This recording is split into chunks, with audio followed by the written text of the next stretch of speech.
What's up? What's up? What's up? What's up, everybody? What's up? What's up? You see the shirt? County of Kings, County of Kings. I'm just so happy to be here. County of Kings is also what we call Brooklyn. It's actually that's the name of the county. It's called Kings County. So it's a play on the words. County of Kings. I got it from a notable store in Brooklyn. Um, I'm just happy to be here. My name is King. My real name is Maoli Homeku. Maoli means God is King, which is funny. Not funny, but truth. Also, God is here, and there is a God. That's what Maoli means. Also, I attended Columbia University, and ironically, before they changed the name to Columbia University, it was called King's College. And I went to Boston College, and Boston College mascot is the eagle, which is the king of the sky. So, for some apparent reason, this word and this royalty and this regalness follows me. And the fact that we are together, I believe that regalness follows you too, and that royalty follows you as well. I want to thank everybody for being here. Please, we need everybody to join on this. I need more viewers. Today is going to be an amazing show. We're going to get to a lot of things on this show. Some important topics, some serious topics, some funny topics, where we all can get together, joke around on this Thursday night, and try to come to solution-based dialogue, and that's the most important thing for me. I see one of my brothers from the Four Horsemen. He's up here. I'm so glad he's up here. Always the first to be up here. I appreciate that. We're gonna wait for the other one. Before we let him up, we want to just give props to our sponsors. One of our sponsors. Oh, by the way, turn up the likes, please. Thank you so much for the early likes. I appreciate you. Shout out to everybody in y'all. Shout out to you. I want to say thank you. Georgie, what's up? I want to say thank you. Maricela, thank you so much for always showing us props. Chris, what's up? Thank you so much for showing us props. And at the end of the day, first, what I'm saying, Brooklyn stand up, Brownsville stand up, New York stand up. You know what it is, Mr. Hall of Fame. Never ran, never will. But we want to give props to our sponsors. Our first sponsors is the Ripple Code.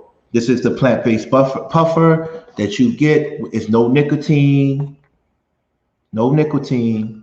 Also, we have this is no CBD, no TCH, no weed at all. This is all natural extracts.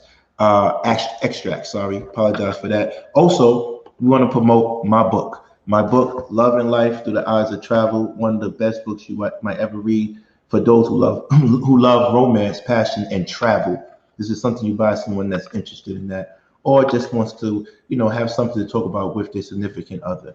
Thank you. Please support the book. You've been supporting it. It's been doing great on sales. We want to continue to support this book. Thank you very much. I want to give a shout out to Ripple too, because Ripple is one of the few companies that just wanted to support somebody in their endeavors, and I'm grateful for that. It's not much, but it's something, and I appreciate just the fact that we get to help each other, right? Ripple, we have a section on the show now, a new section called 30 Seconds of Smoke, sponsored by Ripple, which is funny, and Chef made it up, but I'm glad it made sense. Today is a day you're going to remember. I don't know what's going to happen today. It might get a little too spicy. I'm trying to avoid that because I'm trying to change the image of this show, because this show is for solution-based conversation, but it might get a little bit spicy. So we're going to handle the topics we have before we come on board and we talk about what people might have saw or didn't see, and we're gonna let him have his 30 seconds of smoke. So I want to say, let me invite one of the Four Horsemen, the most charismatic, the most lovable, the most entertaining, ever so graceful, E-Black. Peace, my brother. What's good, my guy? How are you, brother? How's your day? How's your day? Man, I'm doing good, man. Come on now, we gotta start. We gotta at least show off the shirt, man. Yeah, please show off this shirt. Hold on, can I get you a shoulder shot right now? Can you do a shoulder shot? Can I do a shoulder shot with you? Okay, there you go. You want to push it back a little bit? Hold on, let me see if I can push it back a little bit. There you go. That's it. That's the clarity we need. I like that clarity. County of Kings and that shirt. I love your shirt. You got to come out with your own brand. I don't know if you could do that. Do you want to do that? Are you even interested in that? Uh, I don't know. We'll Yeah. see. You think about it because I like it. It's fly on you. Us dark skinned men need fly shirts like that. You know what I Yeah. mean? We're in style for a long time. We're trying to keep that throne for a very long time. You gotta Um, match. You gotta make sure you match your colors, because certain right, colors don't come off right. Can't wear certain shades. right. It's a definitely an art to this. Right, definitely an art to this. We want to go by and say hi to everybody. Please get the likes up. Right now we at 18 likes. We should have more than that because we came in the game with 14 likes. So there's no reason why we can't have more likes. Please turn it up, turn it up, turn it up, turn it up, turn it up. We want to start this. We want to start the conversation. We're gonna wait for Chef and Daryl, the Rails. I keep on saying Daryl. I apologize to my brother. We want to wait for them to come online, but we're going to have this little conversation between me and E Black. And E Black, one of the rules that we have here, we don't censor and we don't block people off. And everybody's entitled to their own opinion. You do what you want, you're your own man. Um, but I want to ask you a question before the other brothers come in. How do you feel about the direction of this particular show, Conversations with King? Honestly, like, where Honest, do you think we need to take it? I know we start off as an anti. It seemed like we started like an anti Anton show because he kicked me off, and then I don't know what your situation, Clay. That's your situation, but you figured two people from that particular program, and everybody was in that program, even from Darrell to and Chef as a viewer. I'm glad we're creating our own lane. Our conversations are at a higher level, at least in my opinion, and our conversations is very provocative, evocative actually. It evokes emotion, and I want to keep it like that. We're still going to be ignorant at times and have fun and entertaining, and we're going to accept all challenges. We're never going to duck smoke. That's what we're not going to do. But I don't really want to be on that timing anymore in regards to talking about that network, because I think we established ourselves just with the level of engagement. We established ourselves already, right? And the reason why I'm saying peace, Chef. How are you, brother? yeah, chef. Thank you so much. So what we were saying, we just we was waiting for the other horseman. Hopefully he comes up because we want to talk about a couple of things, especially because he released a video today. So we're not going to act like it didn't come out. Man, look, No, I'm literally, I was late, almost late to the show because I'm sitting there with me and my wife was watching it. right. And But we don't want to take that to show. Like I said, we have progressed. We have proven ourselves to be. We're not an Anton show. We are bigger than that. You feel me? So what happens is, but we are never going to let our four horsemen not be protected and speak his mind. He has the right to speak his mind. However, we have the right to say what we agree with and what we don't agree with. That's the difference between our show and everybody else's show. You feel me? And we don't all agree. We don't always all agree, but we always have what? Respect. And that's why I hope that Chef takes his time to bring that balance and respect from everybody in regards to what just transpired. But I want to say one thing too, seriously. Today is going to be a very touchy day. Maricela, put up the warning, please. Put up the warning. Put up the warning. Today is going to be a very, very, very, very touchy day. It might be multiple 30 seconds of smoke sponsored by Ripple. Like I said, my boy Chef came with the answer. Came with that segment that was dope. But we keep it 30 seconds because I think the reason why he says that, because we don't want to overwhelm our viewers with negativity, right? But it does exist, right? It's funny because I was joking with you ever saw Gemini, the movie Gemini Man with Will Smith? Yeah. Chef made a funny joke this morning. We was talking. He says he's like Will Smith, and I'm the younger version, trying to pull him down to the dark side, right? And it's true because I'll be begging for him to spaz out, but he be begging for me to rise up, right? So it's a constant struggle of like, he's telling me be bigger than this, and I'm telling him you gotta get ignorant. You gotta get ignorant. And so it's fun. I love that dynamic. But you know, at the end of the day, it's life. I'm just happy to be here. I'm just talking right now until I get these likes up, because it's 26. We got 32 people here. And let me make one thing clear. There's no show that's really messing with us at all at this time. Don't let the subscriptions distract you. Don't let them distract you, because the truth is in analytics. All right. A lot of people came out yesterday. Chef, can I get 30 seconds? Or no, leave it alone. Can I get 30 seconds of smoke sponsored by Ripple? See, that's when I told your ass you should have get 60 seconds, because I knew you was gonna need an extra 30. That's called forecasting. And right. Can I get that extra 30? Can I get that 30 seconds sponsored by Ripple real quick? Or no, leave it alone. Leave it alone. Light them up while I'm setting up this laptop. Okay, thank you. First of all, let me make one thing clear to everybody. This is 30 seconds of smoke. Keep the counter up, please. Start the timer. Only get 30 seconds. Who's starting the timer? Who's starting the timer? Once I see 30, I know it's me. Put 30. I gotta see 30. And then I know when to start, because I gotta talk about him. Real quick. I just want to get this off my chest. I want to get this off my chest with every one of them. And it's no beef. Just put 30, please. Somebody put 30 in the chat room so I can see it. 30 seconds. Once I see somebody put 30, then I know it's time to go. Okay, we waiting. 30. Thank you. First of all, Shannon Rawls, my frat brother, I want to say thank you so much for dropping your video 2 days ago. You hit a ban in a little bit over 24 hours. I watched it. It was boring. I didn't like it. It was another high value thing, man thing. Everybody does it. Shan, you might not hear this because you're doing the show with Ask a Black Man. It's cool.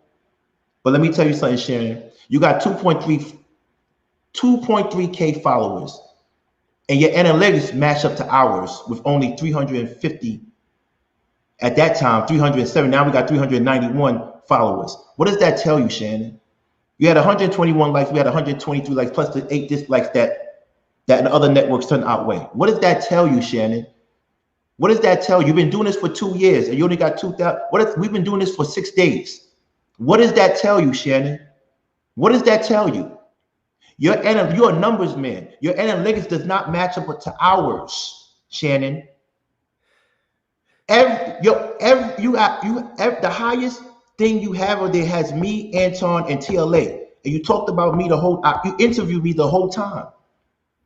Shannon, you got to give it up. But what I'm gonna say is, before you give it up, can you please sell me that camera equipment? Because that shit was fly. That was probably the only fly thing in your show yesterday. The only fly thing. Oh, me and TLA and Anton use Ecamm. You're not on a level. Oh, my frat brother is Kevin Samuels. Why can't you call him directly? You got to call a civilian to call him. You got to call Anton to call him. Why don't you call the frat? Call the headquarters in Philly. Get his number. What's going on? Listen, I love you, frat. I was about to spank him. Lucky it's time. I was about to spank him. Thank you. Shout out to Shannon. Shout out to Kevin Samuels. Shout out everybody. You know. Thank you so much. I appreciate that. And thank you for letting me get this. Let me get this off my chest. That's all. I apologize. And this is all facts. It's all numbers. You can go and look it up. It's all numbers. I'm not making this up. So we're waiting for Daryl. And I'm just happy to be here. It's 40. Please tell everybody it's gonna be a very spicy day today, because we got another 30 seconds of smoke sponsored by Ripple. It's gonna be crazy. And I hope Chef gives me another 30 seconds. I hope he gets, because I didn't get to spank him like I wanted to. And remember, keep in mind, he's still my frat brother. I still love him. But we're in competition right now. I'm gonna have to treat you like Simon, and you're gonna have to buy them shit with a cash app. Okay. You're selling 30-second blocks. I'll send you the money, man. But we are just competing. It's a competitive nature. So I don't want to ever disrespect him or any of his peoples or anything like that. But the difference between us and them. We don't fight in the shadows. We fight in the light. We don't fight in the dark. We fight in the light. That means whatever we say we do it out in the open. Y'all do stuff in behind the scenes. Y'all drop subliminals, and we catch it. You know we catch it, but I'm not the one to front like I'm not going to catch it because we 10 steps ahead of you.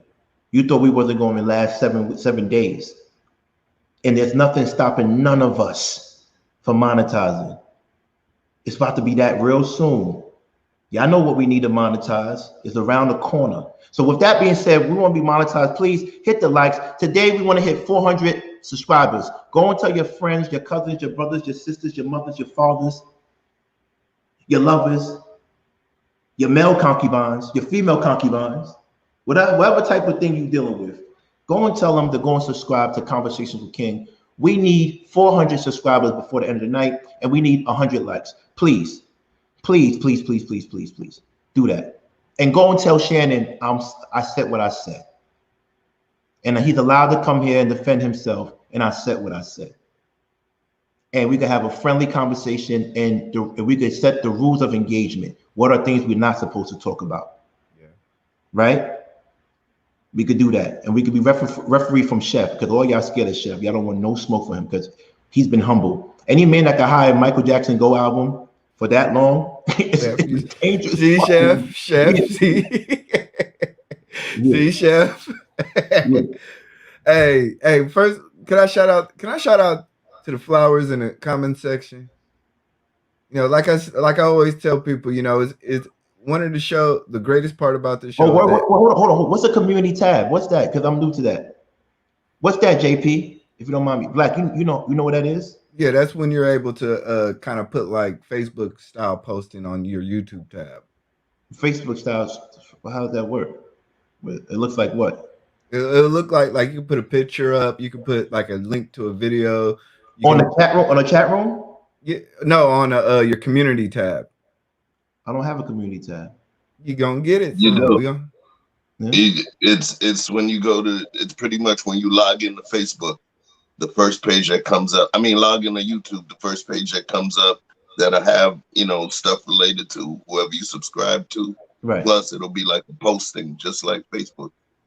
Oh, word. Okay. We'll figure it out. So I'm new to this, man. Let's get 500. Can we get 500? Thank you, JP. Let's get 500. Forget 400. We need 500 tonight. Tell your friends, tell everybody just to come on, give us 500 and 150 likes, please. We up there. We only got 32. Come on. We need 500. Give me 500 today. Let me shout out my flowers. You know, brother. Sorry. You know, we over the last week, like I said, coming into a space to where you see nothing but flowers in the chat room, it changes your psychology.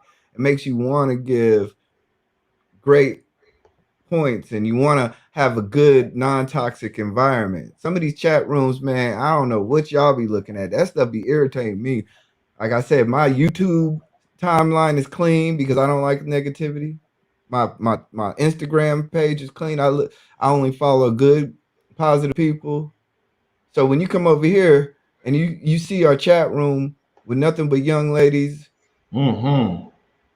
men, all them flowers in the chat. All our flowers look fine. And I'm not just saying that. They all look beautiful. And I'm not just saying that. I would say y'all all look beautiful. If y'all weren't beautiful, I'll keep my mouth shut. I wouldn't say anything. But y'all look beautiful. So, like I said, I want to just give a special shout out to the chat. I want to give a special shout out to the community of people that's following us. The commenters, the people who catch the replay, and they break it down even more to sciences. Like, this community is growing, and you can see it like every video. There you go. All the men are here. There's more men. They just don't want to show their faces. They don't want to be in a chat room because they associate with the red pill, but they really want to say hello to y'all ladies. Trust me. Y'all all look fine.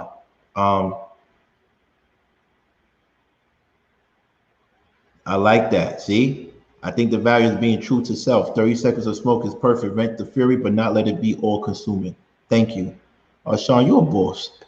You're a boss. We love you, Black. Thank you so much. Any opening words before we start our show? Can we get Yeah, I want to these send lights a up? Can we get special. these lights Can up? you hear me? Yeah, we can hear you, brother. Yeah, so I want to send a special shout out to those people out there that felt the urge to communicate with me and send nice words. I really appreciate it, especially all of those folks that slid in my DMs. Funny story, I'm going to give you the line between heart and ego. Those messages touched my heart, but they also blew my ego because I was like, damn, all of these damn DMs are just about me, about saying thank you and how much of a nice guy I am. None of them was trying to holler. I was like, shit, man. That was just a joke. You know what I'm saying? But real talk. I appreciate the kind words that you guys have been sharing through DM and even hit me up through my page. And I'm gonna have something for you shortly. So once again, thank you. Thank you. Thank you. So, Chef, you getting started, right? Yeah, we're definitely going to get started right now. We're not going to wait on our brother, but when he comes in, he's always welcome to do whatever he wants to do and speak his mind. But we also going to voice our opinion. But once again, I stand 100% behind him. But but I don't want to get in the habit of being like our enemies, to beat our enemies. Let's not talk about black women. But everything he said on that video, I agree with, except for when he talked about when he called her ugly. That's the only thing I didn't agree with. But everything I agree with. Everything. That's just me. So let's turn it up. Let's turn it up. And once, so we got to be careful too. We're going to be playing with big corporations. So let's be mindful of what we say. You feel me? And that's what I think Chef is trying to prepare me for. Like, Mo, your analytics is looking amazing. Don't let one negative thing mess you up from getting this. Power. Look, this flavor is power, baby. You know what I'm saying? So I get what he's saying. So let's start today, and we're gonna talk about first topic, a cool topic, a little light topic, but it's gonna be very spicy. Warning up, please put the warning up today. Before this is the warning to prepare everybody that comes into the room in regards to the main issue we're gonna talk about tonight. But I want to have the warning up now. Please, Maricela, put the warning up. Please put the warning up. Thank you, so I can post it. Where is it? Where's the warning? Okay. Thank you so much. Today's topic may encourage and or challenge you to accept the inevitable connection to the undesirable. In order to maintain grace and love within a relationship, enter at your own risk. Enter, County of Kings, Chef, County of Kings, baby. Enter at your own risk. At the day, today's topic may encourage and or challenge you to accept the inevitable connection to the undesirable in order to maintain grace and love within a relationship. Enter at your own risk. You cleaned that up, Maricela. Good job. Good job. Good job. Good job. Keep everybody accountable, even a woman. Yes, we will keep the flowers accountable too, and they will keep us accountable. You're absolutely right. Absolutely right. And this one is going to keep the woman accountable right now. Let's check the subject out. Are you obligated to remain faithful or loyal to someone who is incarcerated? There is a disproportionate amount of black men in prison, at least percentage-wise, right? With that being said, everybody knows I came from the feds like probably 2 years ago, a year and a half, 2 years ago. And I had women that made sure I was okay outside of my mother.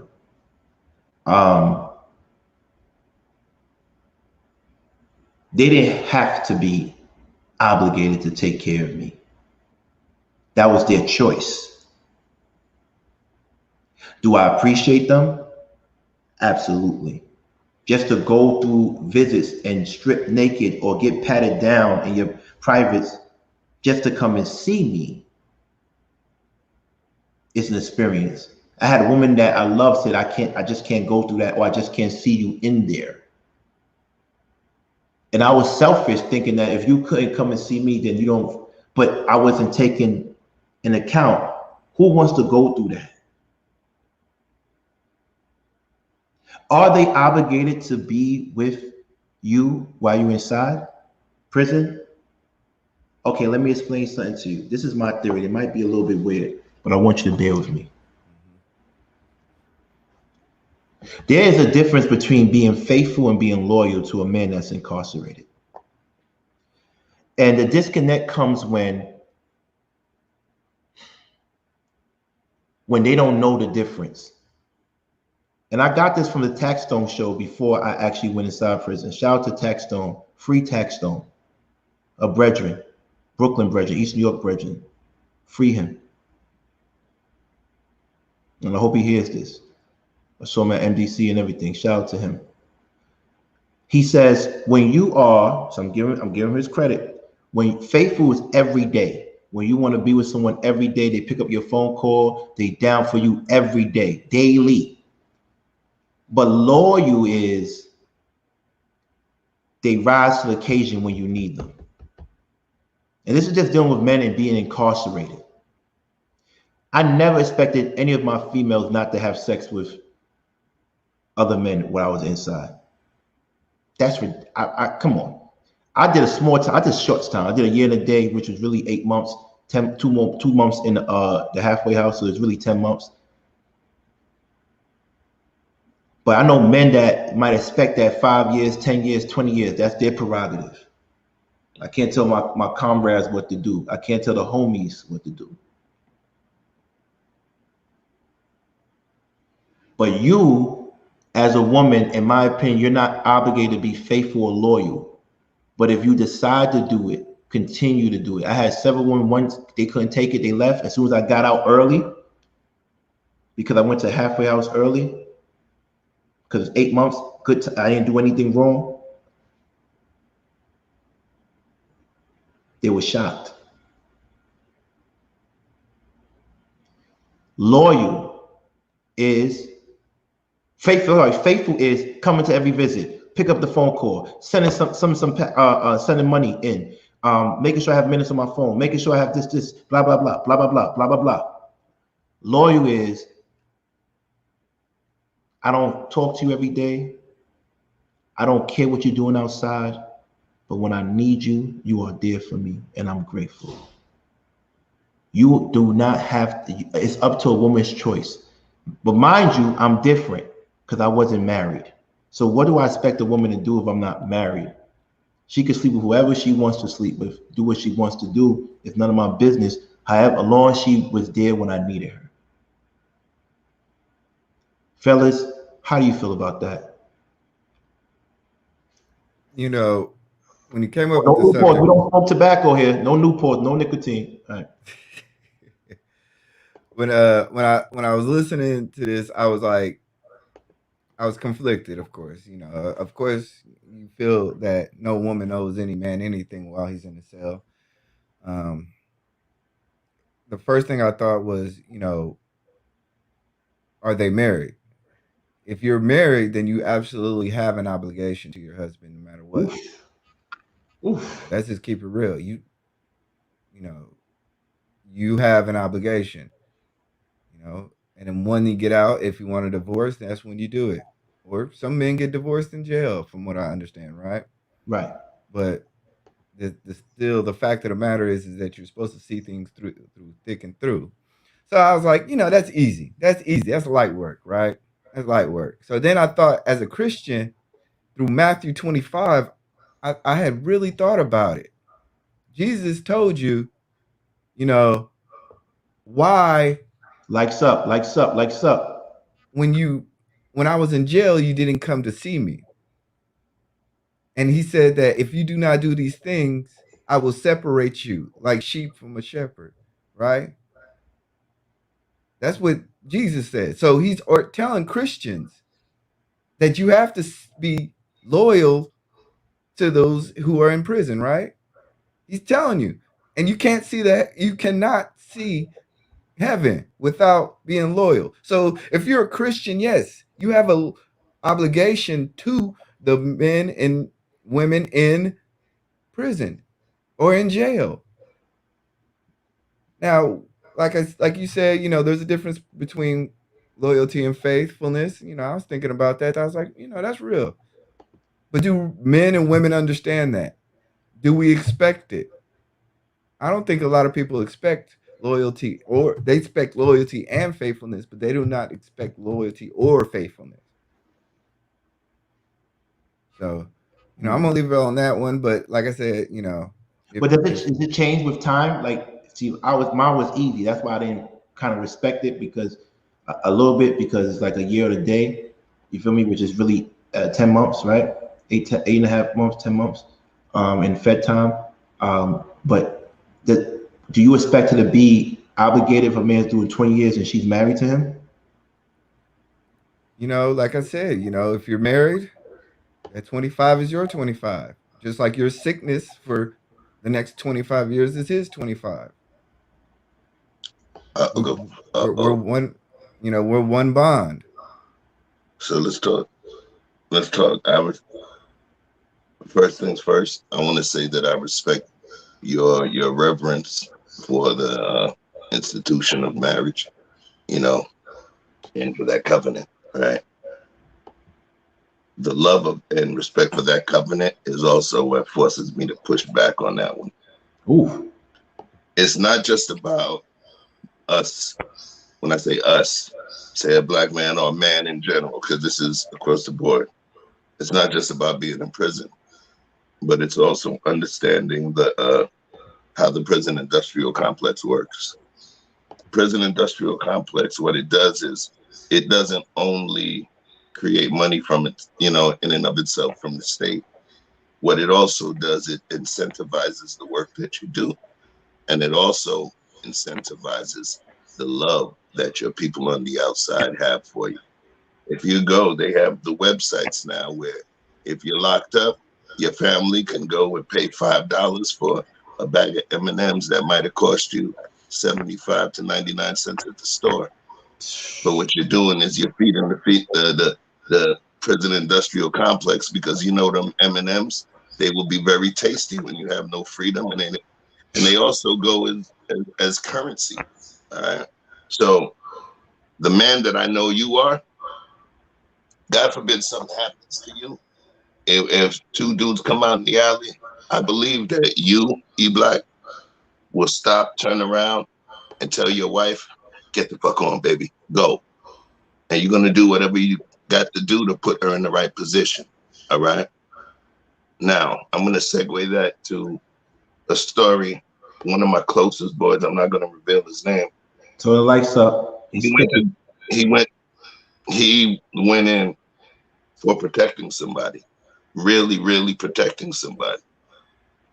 And he went to do the time. And I asked him, how was such and such? That was his lady. Man, I told her to go on, get on. And I was younger when he said that. I said, what do you mean? Man, I told her to get on, man. That it would make me too crazy, and I wasn't going to let her see this kind of life, man. You know what I'm saying? I was her first boyfriend. And I don't know where life is going to take me, but I want to keep her out of this kind of shit. I told her, don't come see me. It's over. I told her, don't come see me. It's over. I heard that before. So to be able to push somebody away when you understand that the love that you share could potentially subject them to some kind of hurt, it's a crazy thing, and it's a strong thing, and it shows the love that you have, that you push them away because you wish not for them to feel the pain that you feel. But the way that system works, the people who are with you are also locked up with you. The people who are with you are also locked up with you. When you decide to go home, parole, they have to inspect the home. They have to check the records of who lives in the home. They can do spot checks, and you can't have a cable box or this, that, and the other. There's no alcohol in the home. All of these different things. The jail cell that's been created is not just a real physical, tangible jail cell. It's also the psychological jail cell that the people within your love periphery are exposed to. So and you're a good dude. You don't know about jail, right? And all I can say is it subjects everybody who loves you and who cares about you, who's still thinking about you. It subjects them to that same system. And it's incentivized and it's monetized. So it's a hard decision. You get what I'm saying? It's a hard decision. And any woman that takes on that decision, I applaud her strength, her resolve, you know, her loyalty, her faithfulness, and then understanding, you know, how strongly she loves somebody. Like I said, love is not just words. Love is action. Sometimes it's sacrifice manifest in action. So I don't believe she has to, but if she does, God bless her heart. She had a good point. JP has a good point. She says, "Is it comparable to the military life? Because you're going away for war. You might be deployed for like a year or two. Isn't she? Don't you expect her to be faithful and loyal?" Can I put up? Yeah, but no. I get that part. I get that part. We're talking about you being locked up. It's not being away at war. When you're away at war, your spouse is supported and taken care of. Right. They're supported and taken care of in certain situations within the confines of the military base itself. So another layer of protection. I don't believe that it's the same as that, because now they're taking your life, you're in a box, and they're taking your precious time, draining your account of that precious time, as well as taking money from those folks that love you. Right. Just by virtue of the fact that they love you. Right. You know, so I don't feel it. You know what's so crazy? And this is the last piece. There's states where the green herb is legalized. Right. There's states where the green herb is not legalized, right? There are companies that, you know, private companies that build prison in each of the states. So you have some of those companies that own prisons. They own prisons in weed legal states. And then they own prisons in states where weed is not legal. But they benefit from it all. Right. So it's like if I'm the dude in the hood, right? I'm selling condoms and I'm selling diapers. That means that my condoms don't work and you got some diapers for the baby. It's crazy. You think about the way it works. That prison industrial complex is crazy. And it's really, really hard to subject. If I was ever in that type of situation, it would be hard for me to subject a woman I love to that. You know, that's crazy. You know, her sticking around and doing me would be the icing on the cake. Right. But I have to measure my expectations. All right, so here's a question to you, Chef. Would you tell them before you go in, we're not together anymore? And when you get out, do you expect to have open arms? Because you know when you get out, you just don't, it's not like the movies. You don't, the gate doesn't open like that. It does open like that. You heard it, and it opens up. Do you expect her to be there, even though you gave her freedom for 5 years? What if she met someone else? What would you expect from her? Or is there any expectations?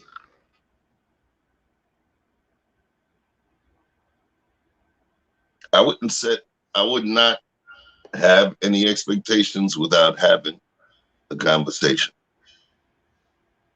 You know, obviously I'm a talker. I would not lock in any set of expectations without having a conversation. Right. I would let her know how I feel. I would let her know what I want for her and what I don't want for her. Right. And then I would have to see where her head is at, you know. Right. But I would definitely let her know this is not something. I don't want to be a drain on your life. Right. You know, I don't want to be a drain on your life. What about sickness though? That's because sometimes a sickness can be a prison. You know, I had a recent auntie pass away, and I could tell that my uncle was suffering so much for like Lights 2, 3 up. years. And I think in that situation, does the other person have a right to say, you know what, I'm too sick, or what, Pat? You can, you know, I mean, if you're in love, you have the right to do what you want to do. But if you're married, in my opinion, you're obligated. But it's different from prison because at least when that person is sick, you have your freedom. You can see them. You can talk to them whenever you want to. See, prison, they control when you see your loved one, you don't. And I know men that think like Chef, and they for like you have to in the feds at least, they have to be approved on your list before they can come visit you or even call you or email you. I that's know men funny. like I know men That'll like block them. I know men like Chef that won't even put you on the list because they don't even want you coming, and all they get is letters. That's the only thing they can do is get letters because they don't even want to see you. So I know men like that. It Can I? hurts. Yeah, can I? Yeah, You I can touching do that that. part. Huh? Nothing. I said that's the other part that you're actually touching, the sensitivity. A man understanding his vulnerabilities, his sensitivities, his Right. Achilles heels, as well as his strengths. And somebody having to sit and do that time. Time moves different for the brothers in there. Right. And having to do that time and it hurts them. And it's almost like it opens up wounds. It opens up wounds. Brothers that go in, they have to build up a callus, you Right. know? They have to build up a callus for the hard floor, that hard road that they have to walk. But then if you go and you pedicure that callus with love, they're gonna still have to regain that callus again because sometimes love does what it's supposed to do. It's supposed to weaken the strongest man, right? It's supposed to weaken the strongest man. So imagine now that person is in there and vulnerable, and they have to exist within the den of lions, and in some situations, a den of snakes. Yes. So that wartime and love time mentality, it can't really exist at the same time within that environment. People sense weakness in those places, and you seeing the things that make you the most vulnerable, you Right. don't want that. And even some people, they're around some of the most horrible people in the world. They would not want to expose their wife or their child walking in to that demonic place. You understand what I'm saying? And you don't even want none of them, none of the other cellies or none of the other folks to see what your princess looks like, to even be in the same room. So it gets deep, man. It gets deep. It really does get deep because you got to hear it upstairs. Oh, she look good, and you might take it a certain way, and you got somebody upstairs that been bragging all the time. You go downstairs, you like, you feel me? There's a lot of things that go with that. You feel me? Um, this is a question, and I just want to hear about what they thought. But I've realized that it's different. If you are in love, it's whatever. But if you're married, that's when gets a little bit difficult, right? And now from what I'm hearing from Chef, he's saying I'm not going to give her the choice. It's, You're gonna make the choice for her. you know what? Think about it like this. What is, even for the states that don't have no fault divorce, the one stipulation that allows for no fault divorce is lengthy incarceration. If a woman is married to a man that's been convicted and incarcerated for a long period of time, it actually makes them eligible for a no fault divorce because they're not going to be expected to live, married to that person that's incarcerated. That's a fact. So the situation is still the same. It's still the same. You know, I would hate to be in that situation, because all crimes aren't necessarily violent crimes. Some crimes are just really petty theft. Sometimes are, paperwork is bad. Sometimes, like for instance, one of my best friends, he has a girl. His girl is in prison now for 7 years for something that she did before he met her. They end up having 2 children. 3, 4 years later on, the courts now bring. Hey, we got this charge. Charge is heinous. Young city girl stuff when they describe it. Just being young wild girls, thinking that anything goes, life lives on. Now he has to take care of 2 children. One was born in prison. Now, do I expect faithfulness from my best friend? I know my homie.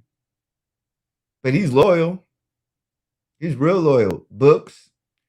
He understands that when she calls, he stops everything. Hey, I gotta go. He has a special ringtone.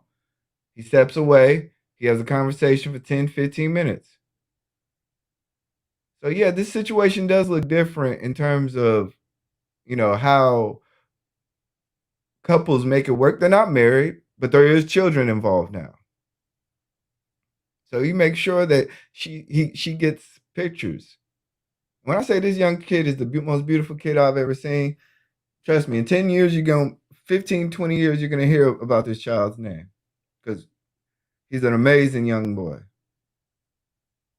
Now, when we were talking about, like I said, the loyalty, yeah, he doesn't owe her anything. He could just move on. But when I see in his eyes and when I see in his actions, every Wednesday he'll pop up with a Facebook post. Women Crush Wednesday. I'm like, oh, that's cute. Like real talk. Like that's real cute. Like to see a man on the flip side of it. Sometimes we talk about the women holding it down. Sometimes we don't give the brothers enough props. Now she's like way out in the system, way in bum garden at wherever. Way out. So he's not in a position. Mind you, this man is not wealthy. He's struggling just to make. He lost his job due to the COVID pandemic. I want to call it an epidemic, but I don't think it's been classified that yet. But pandemic. So he's lost his job. He's a single father taking care of 2 kids, and he's still, holding it down. So I don't think we don't give enough shout outs to the brothers that's holding it down because there are real life brothers. Yeah, I'm gonna be honest with you, man. Just from my short experience there, I was at the facility, Brooklyn MDC facility, for what I did when I did my little thing, and I'm gonna let you. I don't want to say a little thing because one day in prison is still a loss of your freedom. You don't know what you could have done to better your life because you missed that one day, right? What I would say is that when women go to prison, from what I've seen, it's bad for them because it might not be as treacherous as the men and their egos dealing, like he said, the lions den and snakes. When you go into your cell outside, so you gotta deal with issues. But it's bad because I didn't see too many women get visits. You see, when men go to prison, at least the feds, what happens is we took care of so many people, hopefully, that they come. You could tell, like I always tell, like you could tell what type of person a man was because you see, like, hold on, you've been here for all this time. I didn't see you go to visiting floor yet. Where's your loved ones? Because even if you gotta have 1 or 2 people, like, and I used to get in trouble for that. I used to say that, like, yo, what's up, man? Right? But when the woman, they don't really have, like, even when men go to prison, we still find ways to provide for our family, even inside it. Whether you did good investments and everything, you still have to provide, right? But women, and even I had women come and visit me that thought when I get out, he gonna hold me down when he gets out because I came to visit him. Men ain't doing that for women. So women, like, they have it tough when it comes to, like, at least the visitation aspect of it. From what I saw, you feel me? They have it tough. So the guy you're talking about, he does deserve our honor and praises because it's rare that men will go and check a woman out and be loyal to her. You tell me we as in when maybe some men expect their women to be loyal or faithful or both when they're away. I don't think a woman's going to expect their husbands to be faithful. You see, in the New York State jail, you got conjugal visits if you move up to a certain level and you do the right things. In feds, there's no conjugal visits. I don't care who you marry, you can't.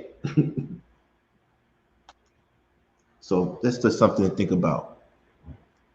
Any thoughts, Chef, on women?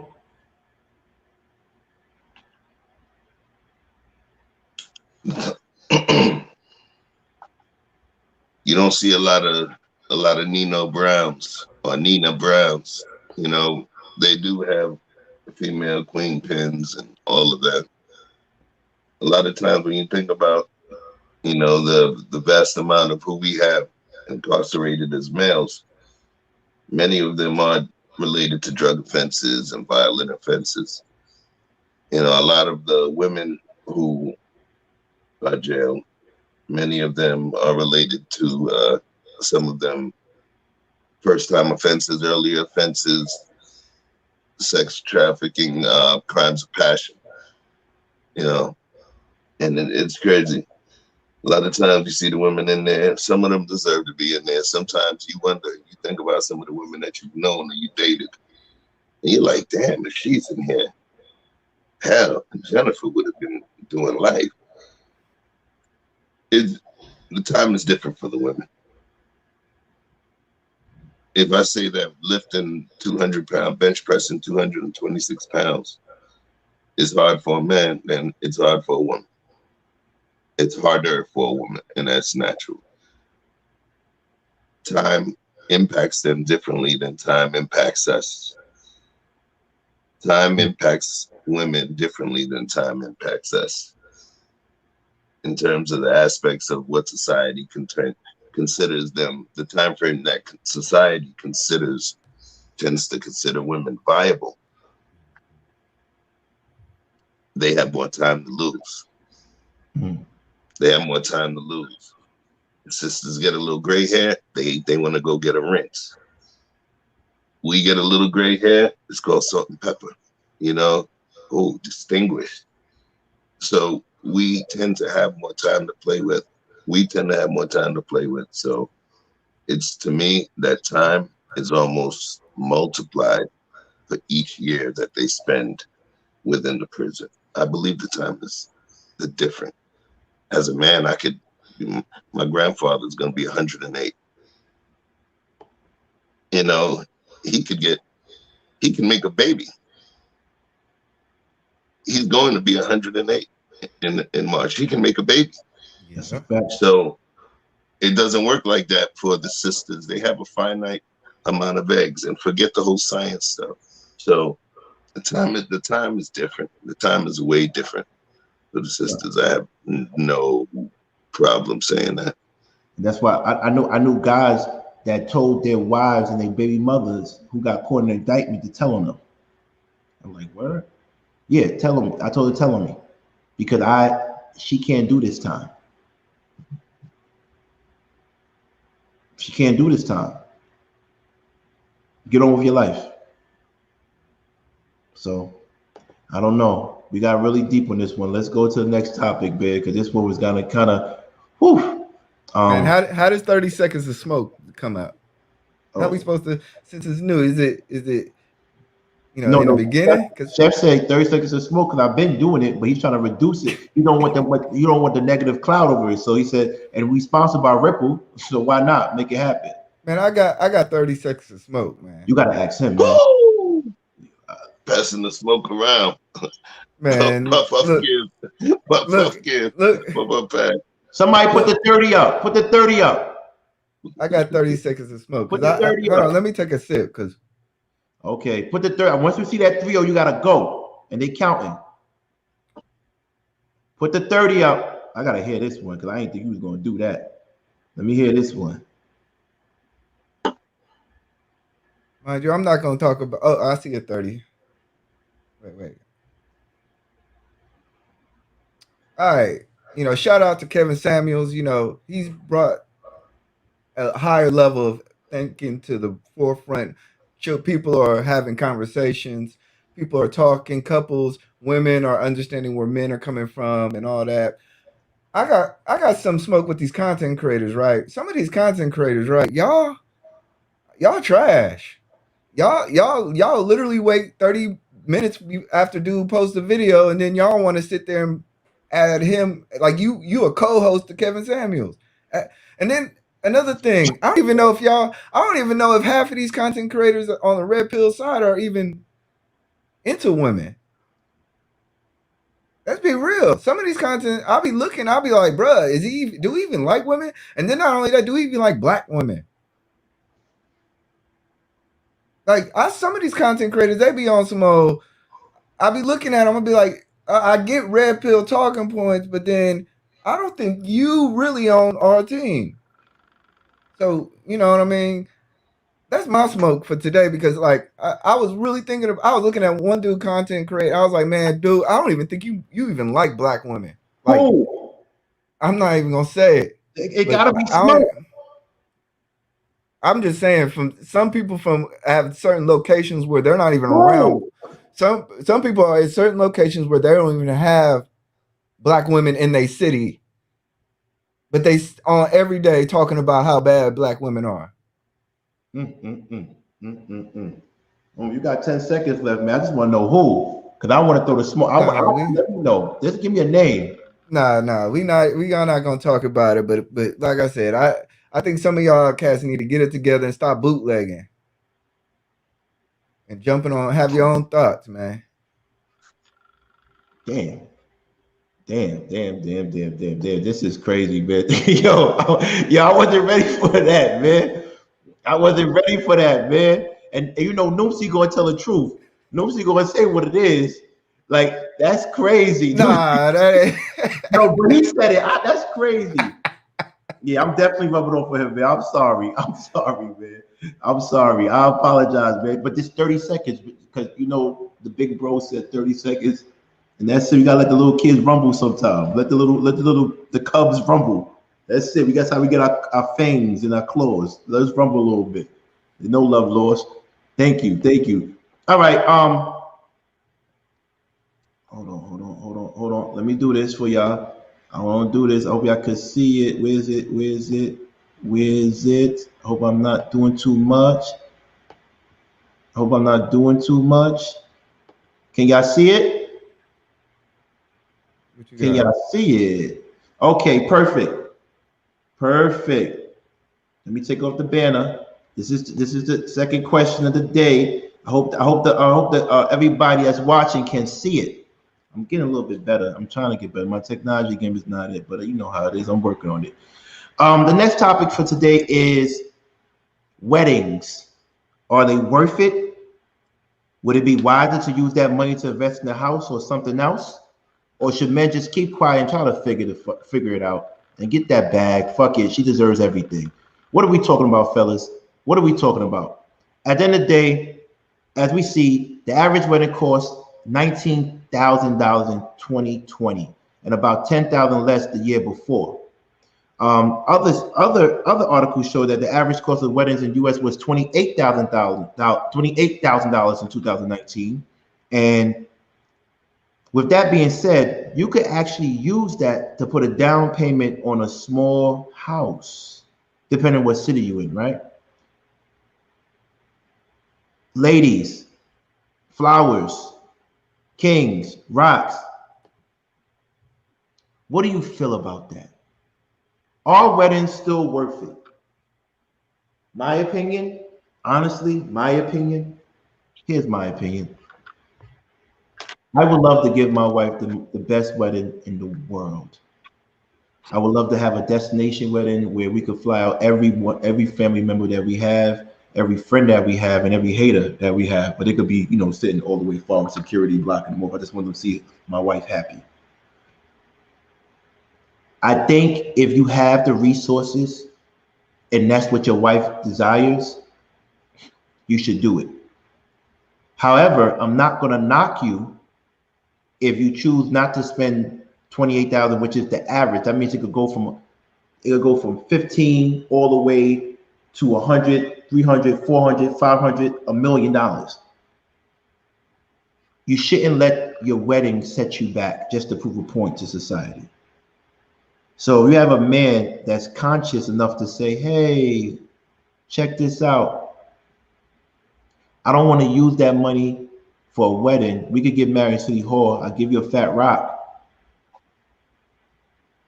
I want to use that money for property and stocks and stuff like that.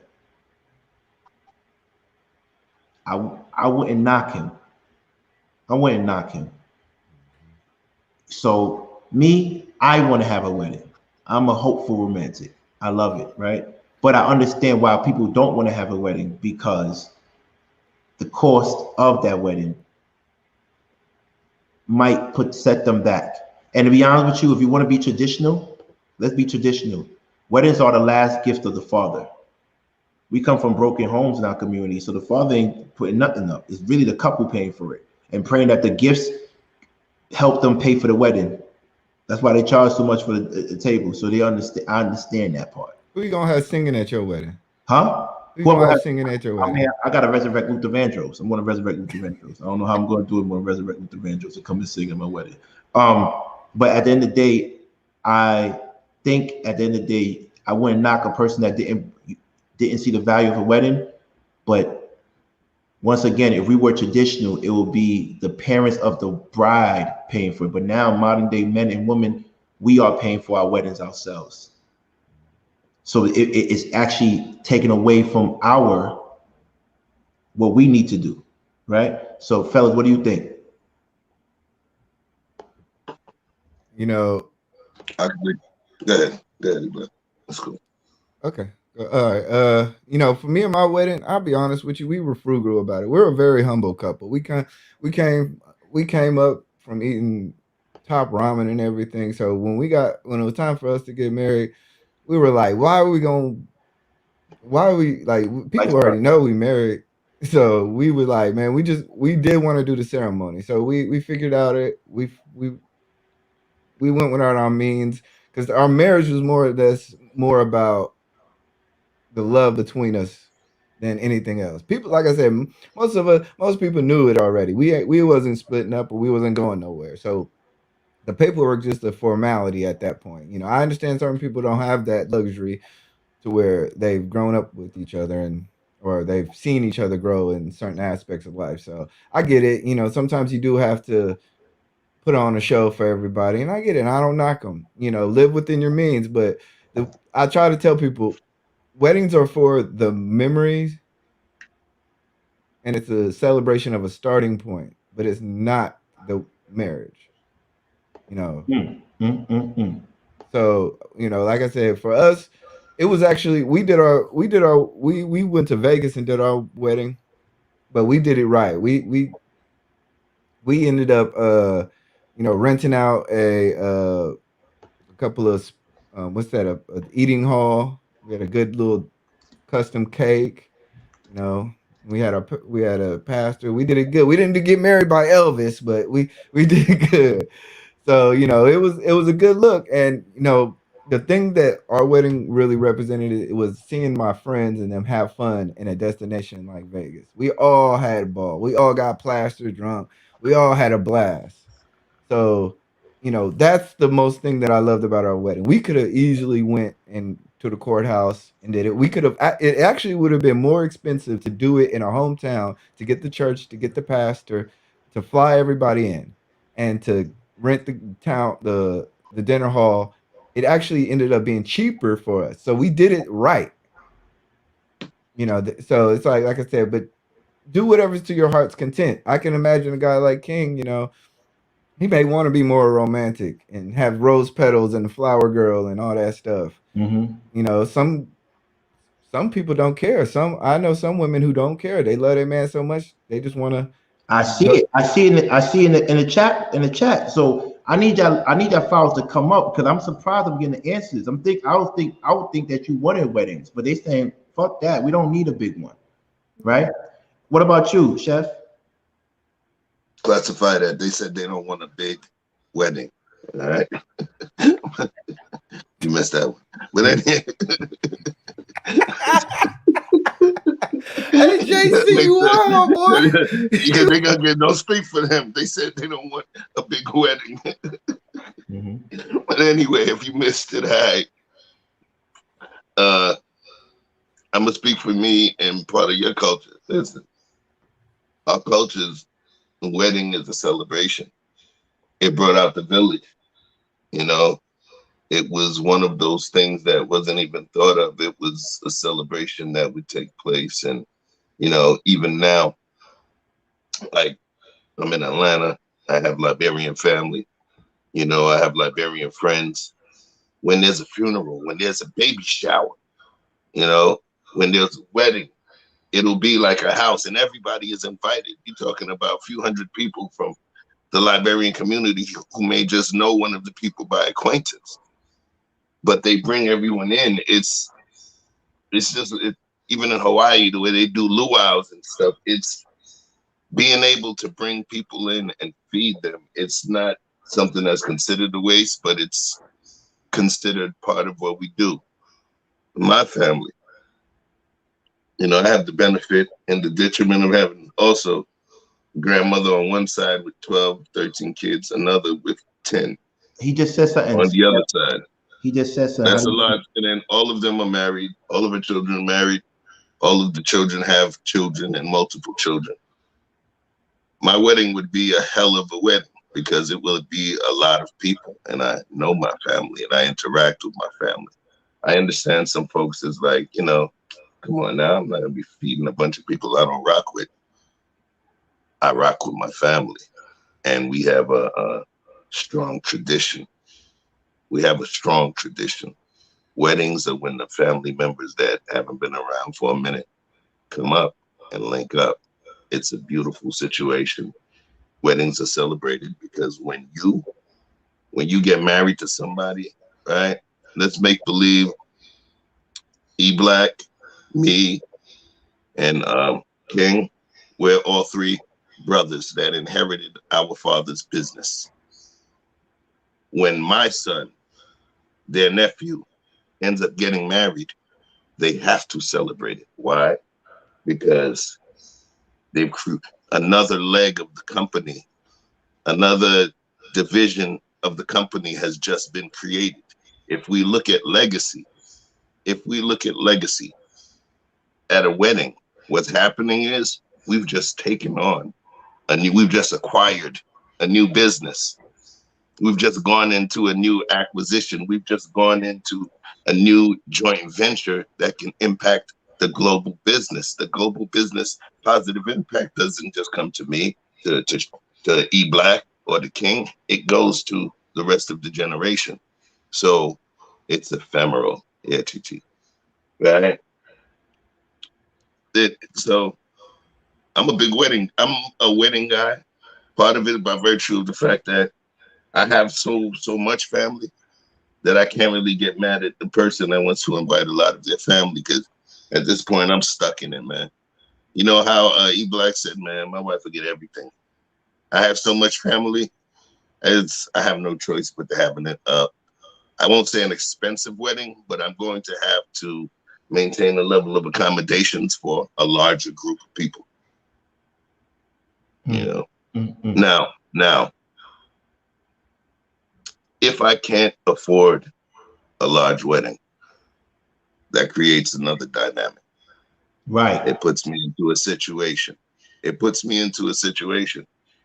Some families will assist you because they understand how important that it is, and they don't want you to lose an opportunity to have that moment. It's like the difference between you walking across the stage for graduation or getting your freaking diploma in the mail. It's not the same thing. The moments stay with you. Moments remain with you. Some people don't like to spend money on moments. I do. Some people don't like to spend money on moments. Okay. Peep this. Talk about that.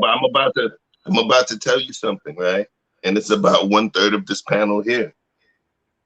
If you actually understand what that book, Love, Life, and the Eyes of Travel is, it was a man spending money on moments. Cultural capital. Moments. Why? Because even if you locked in a cell somewhere for 10 years, those moments are freaking movies.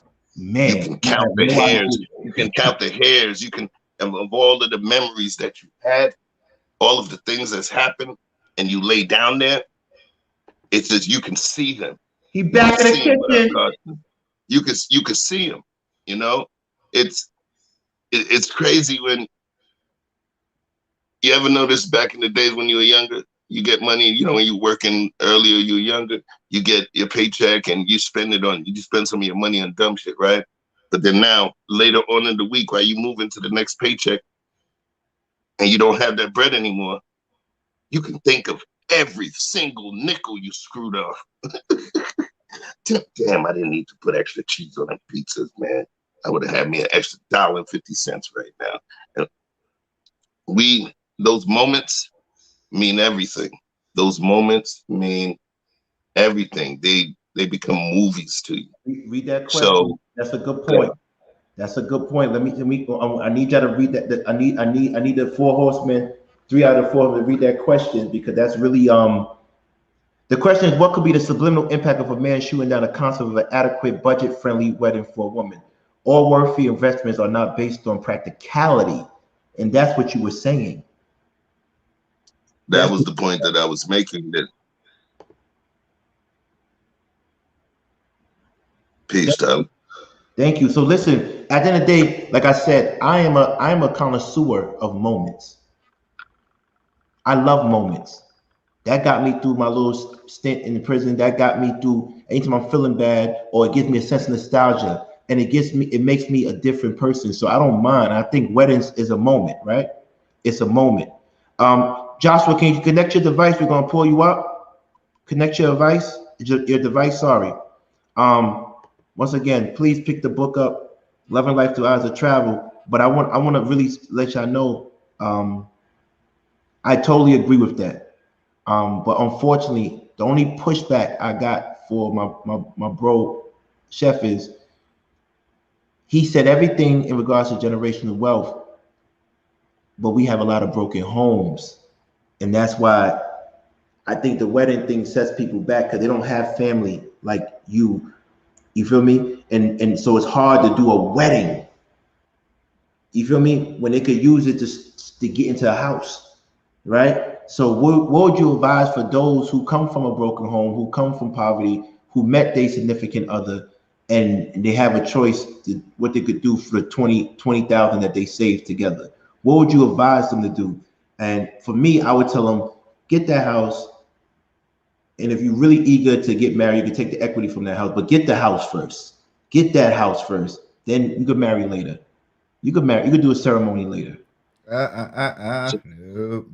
You don't think so? You don't like that one? I mean, I'm just my opinion. That house is a burden. You know, oof. It's a tough burden. So you'll get the wedding before a house? Yeah. If you had to choose, I'll get the house, because it's kind of like my man told me. He said if you buy a building, he said you want the Benz or a building. And I said I want the building, because if I get the building, I could buy more Benzes. You feel me? So I choose moments when I'm secure financially. But I wouldn't choose a moment over my security. That's just me. And that's just hard. I'm sorry. It's just hard when your name's on the paper. Oh, I know what you're saying. You're saying, why would you buy a house with somebody if you don't? You're married, but I'm talking about the wedding, not marriage. I'm talking about the wedding. Yeah. You could be married without a wedding. Yeah. You actually be married before you have a wedding. You know. You technically are married before you have a wedding. Yeah. So what do you think about that, Chef? What advice would you give him? He said, no, don't get the wedding first. I said, get the house first. What would you get them? What do you say? I don't want to sound like an elitist. You know Joshua? Does anybody know Joshua? He's coming up. No, you don't know him, or you don't come up. No, I don't know. Does he have a camera? Shut up. What's up, Joshua? Hey, how's everybody doing? I'm doing great. What's up, man? We're just trying to screen, because we have this rule that we don't kick people off. So I make sure everybody's up to, we know who you are, and we vet you. So we just happy to have you today, and I hope we know the discussion. What do you think about weddings? Is it a waste of money financially? It's funny that you guys said that because I've been married for 5 years, and what I did for my wife was that when it came to our wedding, I had a friend, and he told me how his parents-in-law kind of hijacked the wedding because they were paying for it. So his thing was he wanted to have so much of a say, but how could he if the parents, the parents-in-law are paying for everything? So what I did for my wife and I told her, you know what? We're going to pay for the whole wedding. Right there, it took care of the craziness and the money part of it. And what I told her was, listen, you have so much debt. The money we'll save for the wedding, we're going to go and clear up your debt. So our wedding, this is going to sound, it's going to sound so bad. Our wedding probably was less than $500 for everything. What? Yes. That's good. Wow. That's good. Oh, it's something real simple, right? What city you in? Because this is Yeah, on the sidewalk. No, trust me. Well, first of all, Greensboro, North Carolina. Okay, that's fairly Yeah. living So- is good. And what I did was this, right? I'm trying. When it comes to Hold when on, it comes to hold on, Joshua. go ahead. It's the new house for me. We can perform a ceremony every weekend in the backyard. That's a good point. All right, go on. Exactly. So what it was that what I did and what she did was we did simple stuff. When it came time for the tuxedo, instead of us going to those Joseph A. Banks and all that stuff, if you know everybody's size, you get the same stuff on eBay, much cheaper. When it came for the bridesmaids, all that, so instead of renting stuff that might be $100 per person, you can actually buy it and keep it for like $15, $20. And these are tux and everything. Our location that we did, if we actually had it in a park, but it was at one of these state parks. So it actually came with the whole park rangers and stuff for security. That was only 100, 150. When it came for the food, the family, my family, her family wanted to cater the food. So that was free. And it was such a great time because it turned out it was like a potluck wedding. Granted, we had it in a church and everything and all that. But no one, my thing was, hey, everyone had a great time. It was inexpensive. And it was so funny because when people were asking me, oh, how much did you spend on the wedding and everything? When I'm hearing people talk about they spending thousands of dollars or how they still paying off their wedding Exactly. numerous years, my wife and I, we're like, no, we're done. And it's little stuff like that. And the reason why I'm glad you guys brought up this issue because the one thing that affects almost every American, this is not for the race issue, it's debt. It's one of those things like how many times do you hear people having car debt? For me, I brought a brand new car. I paid that off in 1 year. My student loans, I paid off all my student loans in 1 year. It's so much where you have to go and sacrifice. But I think realistically, when it comes to weddings, we sometimes let women take control of it. And, because for us guys, we don't care about every little detail. I didn't care about the flower color. I don't care about that. But you are going to care when we find out how much money, you got to spend afterwards. So, I think stuff like that where low key, I think that's where the man has to take control. You got a lot of fans. I want to say, Joshua, brother, I want to be honest with you. It took a lot of strength for you to come up here and say that. But also, I really think you should do a show or write a book on about how to have a beautiful, inexpensive wedding. Because what you described was what everybody could do. Would I do it? I don't think so.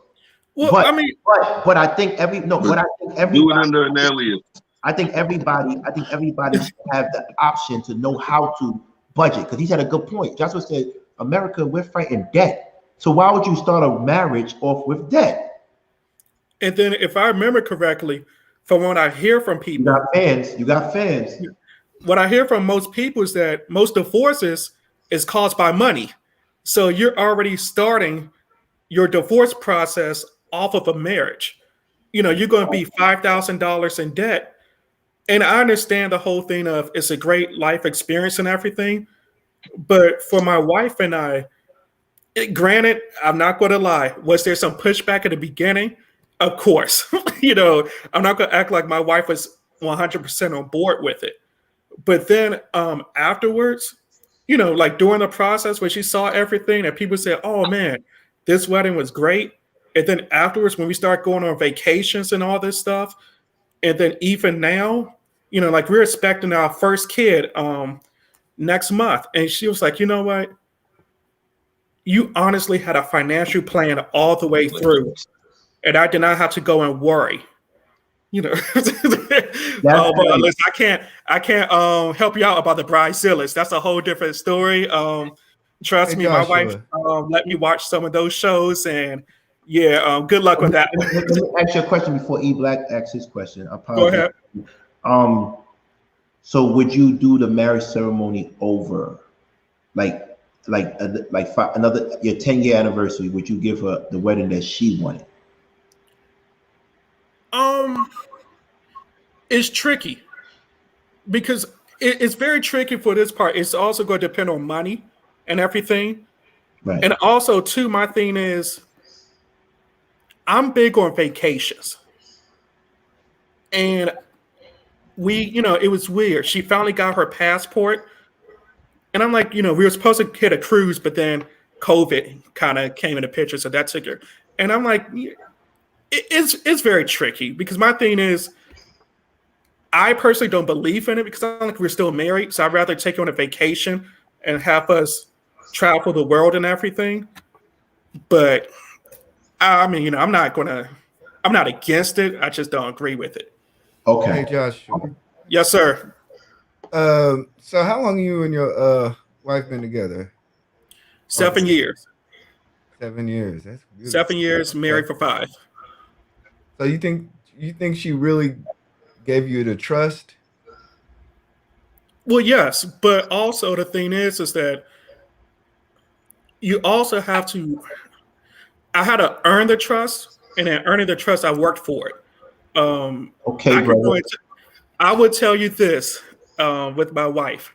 I give her a whole lot of credit because how we still together is very interesting.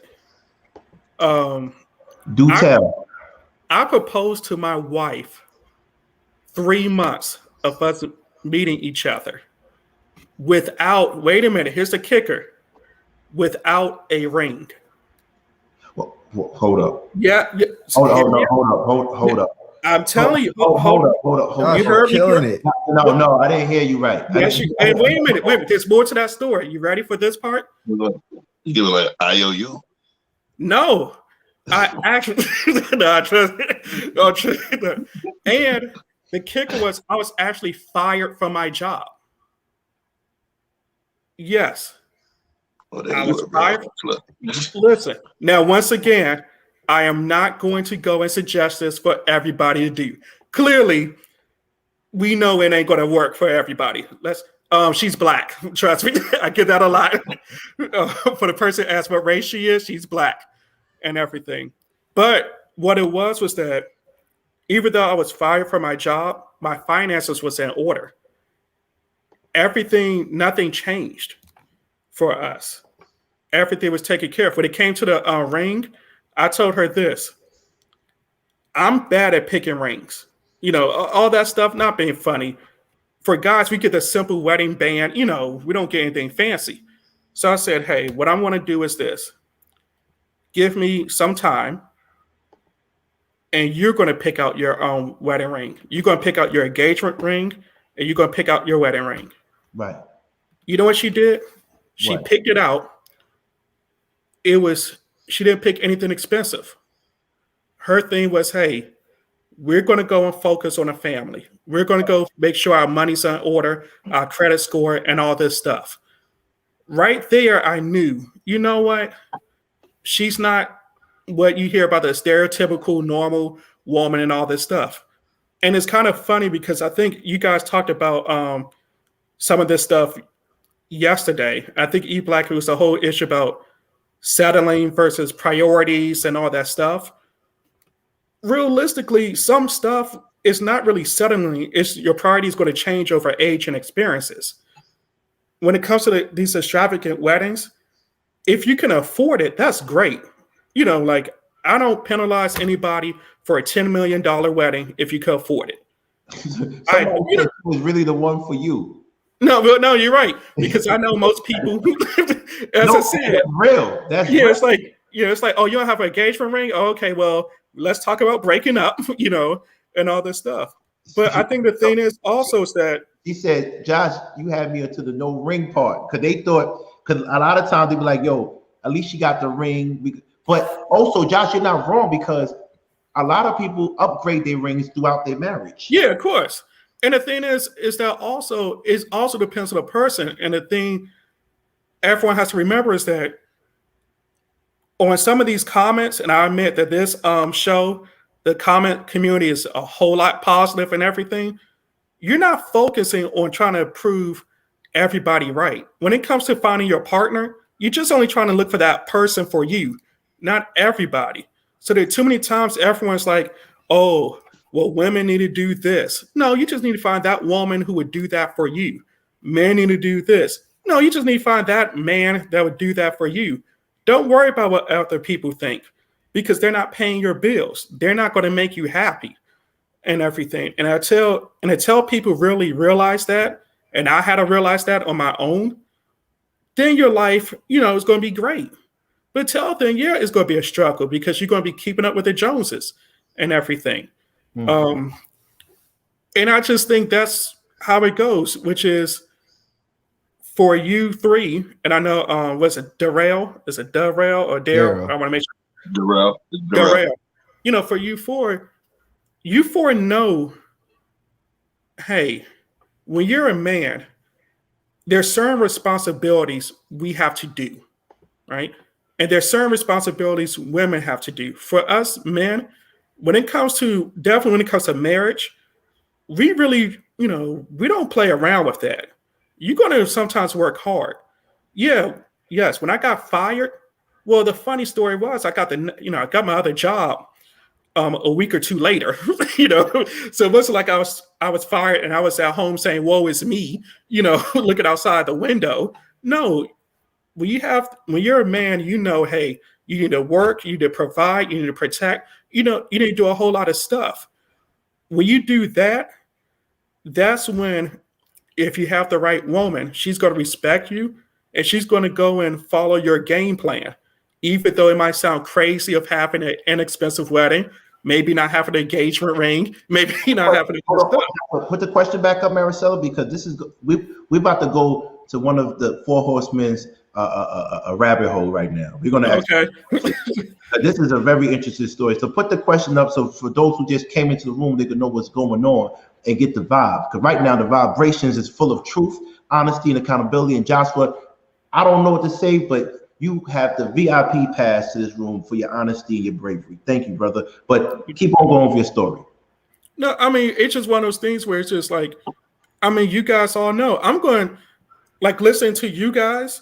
Let's just be honest. You guys took something that was probably negative and turned it positive. You guys turned, you guys turned maybe the disrespect you received from that other show and everything. And then what did you guys do? Hey, let's link up, make our own show, and let's get our own money. And now you guys have an advertiser the first week. I'm going to use you, King, because I know you talk about this story. How you were in prison, and yet you had a book. You have a book out. And even with you being out, you talked about how, not trying to put out your location because I don't know where you are, right, but how you're staying in like a $5,000 per month place for E Black. Once a King is right, I'm going to be very honest. When you were on the other show, the way how they depicted you, I was like, who is E Black and what is he talking about? Since you've been on this show and you've been able to explain yourself more, I'm like, okay, what E Black is saying is actually true and everything. And even Chef, I'm like, listening to Chef, I'm like, wait a minute. A whole lot of people are paying attention. My wife and I, we've been listening to you guys. We're like, oh, they got something. But the thing is, to try to tie it back in, is that you guys knew. Oh, and Darrell, I saw your your other shows and everything. But it's funny because even he'll do the same thing. He might not agree with something, and I know you guys talk about spicy. He really makes it spicy on his channel, but I think it's funny how you guys turn something negative. You guys are like, hey, we're going, not only am I going to maybe talk about you and say how stupid you guys sound, I'm going to make money off of it. And that's what most people have to understand, which is turn these bad situations positive. Turn, you can't really keep being held down. Every little thing, you know what you got to do, and keep going with it. When it comes to relationships and all that stuff, we can't keep talking about we're men. And I know this whole thing going on, which the one negative thing I have to say about Kevin Samuels, the one negative is that he brought up this term high value men, because now every man thinks they're high value and, everyone going crazy with it. But my thing is, if shout out to Trill. Shout out to Trill and everybody in Crew Season. We love y'all. Anything y'all need from us, we got y'all. Thank you. Shout out to you. Sorry for interrupting you, King Joshua. No, you good. I got it. Let me ask Joshua a question, right? Go ahead, sir. You're married. Let me ask it. If you don't have to ask this question. No, go ahead. But did you get a prenup? No, my money wasn't there to get a prenup. Trust me. If I was to get a prenup, I think they'll probably say, you don't have enough to get one. But go ahead. The reason why I'm asking that is because there's this concept that we've been, the internet's kind of crazy, in which, they telling all of us to get a prenup. Prenup. Protect your assets. But you're willing to go into a relationship with a woman. Now, why would you do that?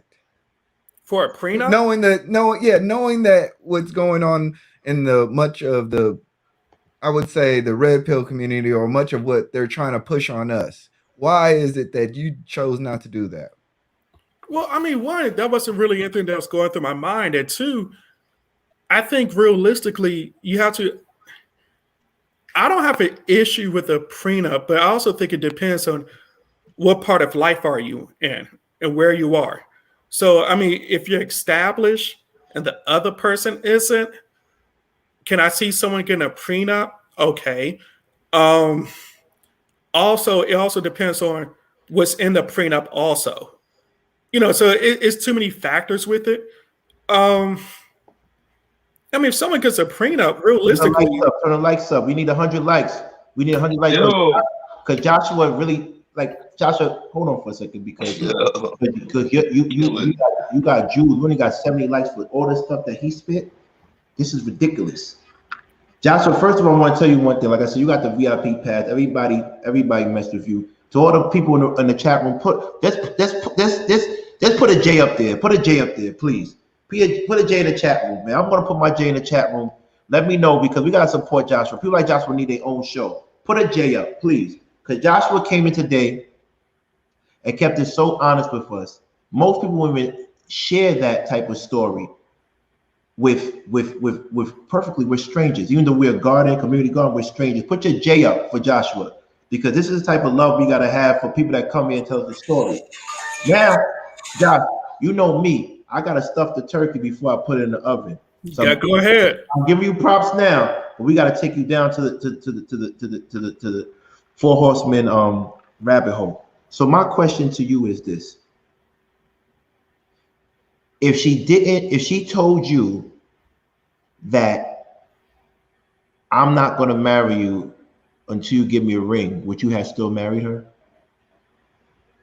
I don't know. It's one of those things that sometimes you just don't know until you're in that situation. Right. I mean, it's hard to say. It's easy. The easy answer and a cop-out answer would be yes, because we're still married. Right.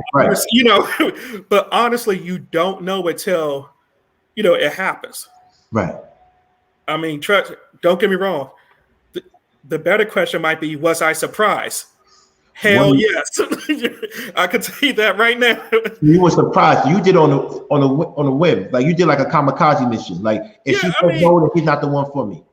Yeah, I mean, it was one of those things like, I had some thought about it. I was like, you know what? Hey, how about when she said yes? I was like, oh, okay, cool. Okay, so here's a question for the flowers in the room. Post up a diamond or ring if you wouldn't have accepted that proposal. If you would not have accepted the proposal, post up a diamond ring or a diamond. Please let me know. If you would not have accepted that proposal from Joshua, put up a diamond ring. I want to know how the flowers feel. Yeah, like, unemployed. Yeah, exactly. Yeah, make sure he is unemployed. Only knew him for 3 months. Right. Only knew him for 3 months. Unemployed. Because we're gonna see a lot of caps. Hopefully, look, this is gonna be the new proposal. Jasmine said, no, he's not gonna do it. You might be right, Chef. That might be the new proposal now. No. I said this is gonna be the new proposal. It's gonna be like this. Hey, listen, put some clothes on, man. I'm gonna send you an Uber. Pull up at the courthouse. We finna do this. All right, listen. That's gonna be it. Wait, hold up. Pull up on me. Pull up on me. Proposal equal ring. See, people is quiet right now. He said Malcolm X did it. Malcolm X did, but people is quiet right now. No, the ladies they was cheering you on. They saw a lot of J's. No, I agree. But see, that's my whole point, which is I'm not mad at the ladies who don't agree because it is a risk. So it's one of those things where even though I have my own place, of course, car, but that's just being an adult. Let's keep it real. It's not like you do anything special, But yeah, did I have my own retirement fund? Of course, but that's being an adult. Did I have some stuff like financial stuff in order? Of course, but that's being an adult. But I can't get mad if a woman's like, well, wait a minute, I need a ring for engagement, and all that. I agree with them. Well, traditionally, this is one of the histories of the engagement ring. In African cultures, we had dowries. Asian cultures, you had dowries.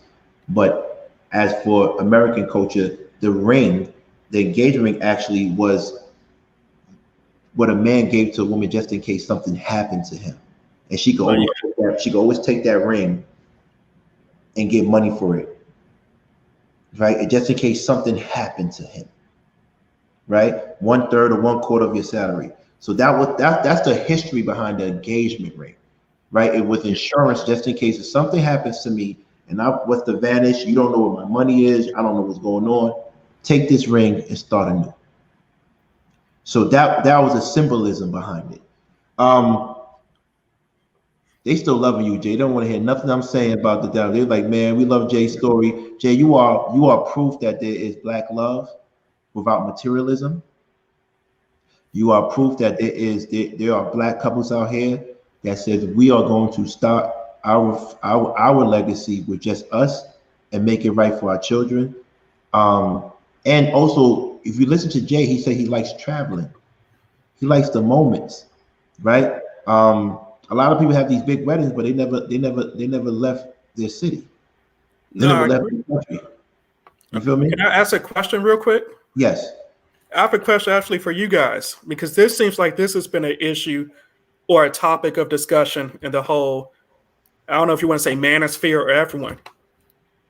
Do you believe the husband should pay for all the bills? Or do you do 50-50? Wow, this is not even part of the discussion today, but we're going to answer you because Joshua, you really impressed me. If you want me to go first, I'll go first. I believe that if the man has the resources to do so, he should. If he doesn't have the resources to do so, him and his wife should figure it out. Okay. I believe it's every relationship has its own configuration. So I don't cast judgment if you want to pay your wife bills. I don't cast judgment if y'all go half and half or go 80-20. For me, in my situation, I usually pay majority of the bills, right? And just to make sure that I'm not getting taken advantage of, just pay utilities. Other than that, I pay the majority. This is a fact, right? Everything. But if I could pay for everything, I would want to. But also the money that she makes, it goes like this is how my parents did it. This is probably a cheat code. They had two salaries. One paid for all the bills, and the other one put the money in the savings. So one salary they don't touch. So they living off of one salary, and they saving another salary. My mother was a registered nurse. My father worked for ACS, social worker, clerk. Is it that's it? Is it clerk social worker? So he did that. Before that, he was an international banker. So that's what they did. Me personally, I would love to have and I'm positioning myself to. That's why I haven't had any kids. I'm not married. I would love to be able to pay for everything. But if I can't, I would love for a woman to help me pay for it if we live in a certain lifestyle, right? But I don't think I'm going to position myself that way, fellas. Go ahead, Chief. Hello. Go ahead, Chef. Go ahead, Chef. I'm gonna let you cook. Oh, okay, go. All right. All right. Well, in my household, Can you we guys hear follow me? this. Because it looks like my joint is frozen right here. Yeah, uh, kind of pixels. Yeah. yeah, you pixelated. In my household, I run it the same way. I try to pay as much as I can. And I always tell my wife, and it's about the enrichment of life.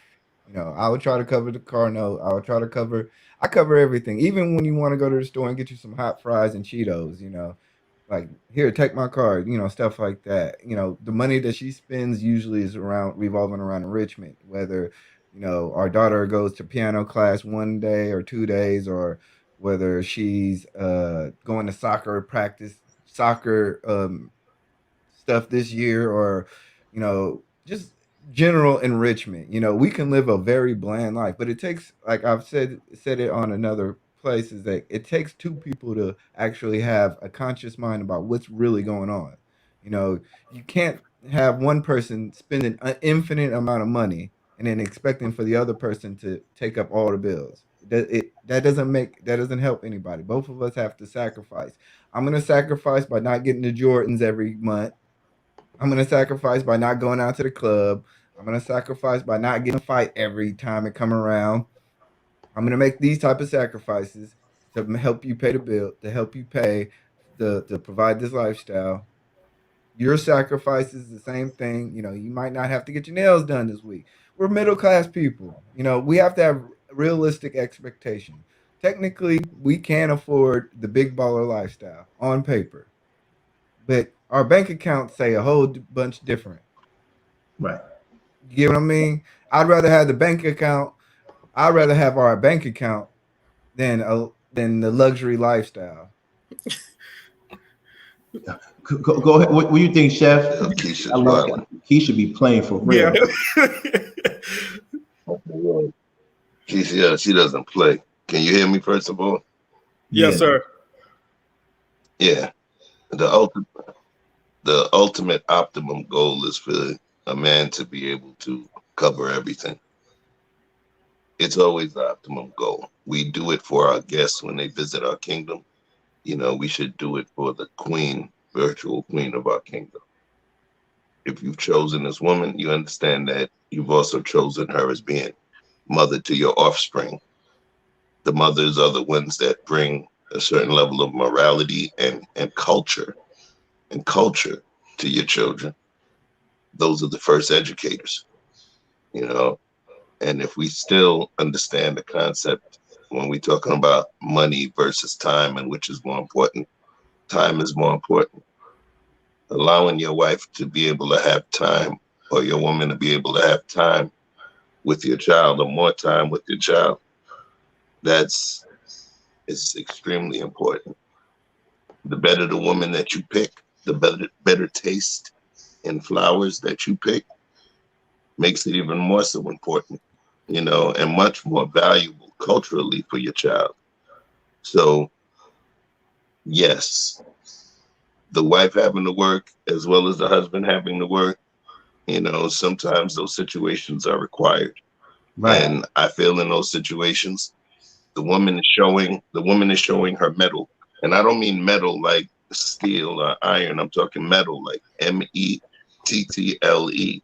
Her strength, her endurance, her grit, you know, in terms of showing that she's a ride or die and she'd be willing to sacrifice her time to work for the man in order to be your helpmeet in this thing. But in the end, when you succeed and you tend to grow, the optimum goal is for her to be at home, you know. But now every situation has its own dynamic. What if your wife is amazing at what she does? What if she is amazing at what she does? What if she has a major impact in terms of what she does? You know, she may be impacting the world. Yes, I want her to impact our children, right? But she may be impacting the world in such a special way that, you know, I don't know, man. The best thing I can say is that some of these situations don't exist within a vacuum. You know, there's so many different offshoots of the idea. You know, what if you're dating, you know, Candace Parker, you know? You dating Candace Parker and you work at Wells Fargo, you know? You're gonna tell her to stay home with the kids? It depends. It depends, you know? If Oprah, for instance, right? I've been trying to get at Oprah, but that damn Stedman won't leave. He won't leave. But anyway. Seriously, it depends on the woman. It depends on the financial wherewithal that you guys have. That makes a big difference. Once you have the money, it opens up so many options that you'll do things that other people would consider impossible. So I'm going to say that it all depends dynamically on both parents and their financial resources. Well, yeah. So once again, But if I had a choice, no, my lady wouldn't have to work. Right. If I had a choice, my lady wouldn't have to work. And all respect to Keisha has a good point.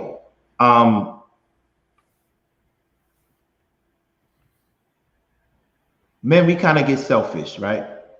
Imagine telling your lady to work 8 hours a day, take care of the kids, and then you want her to please you sexually.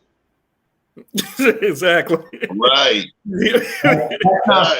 I'm gonna need you to have some rest before you rock with me. That's why I don't really deal with too much of that manosphere thing, because the manosphere thing is for those men who have resources, not the ones that's fronting, right?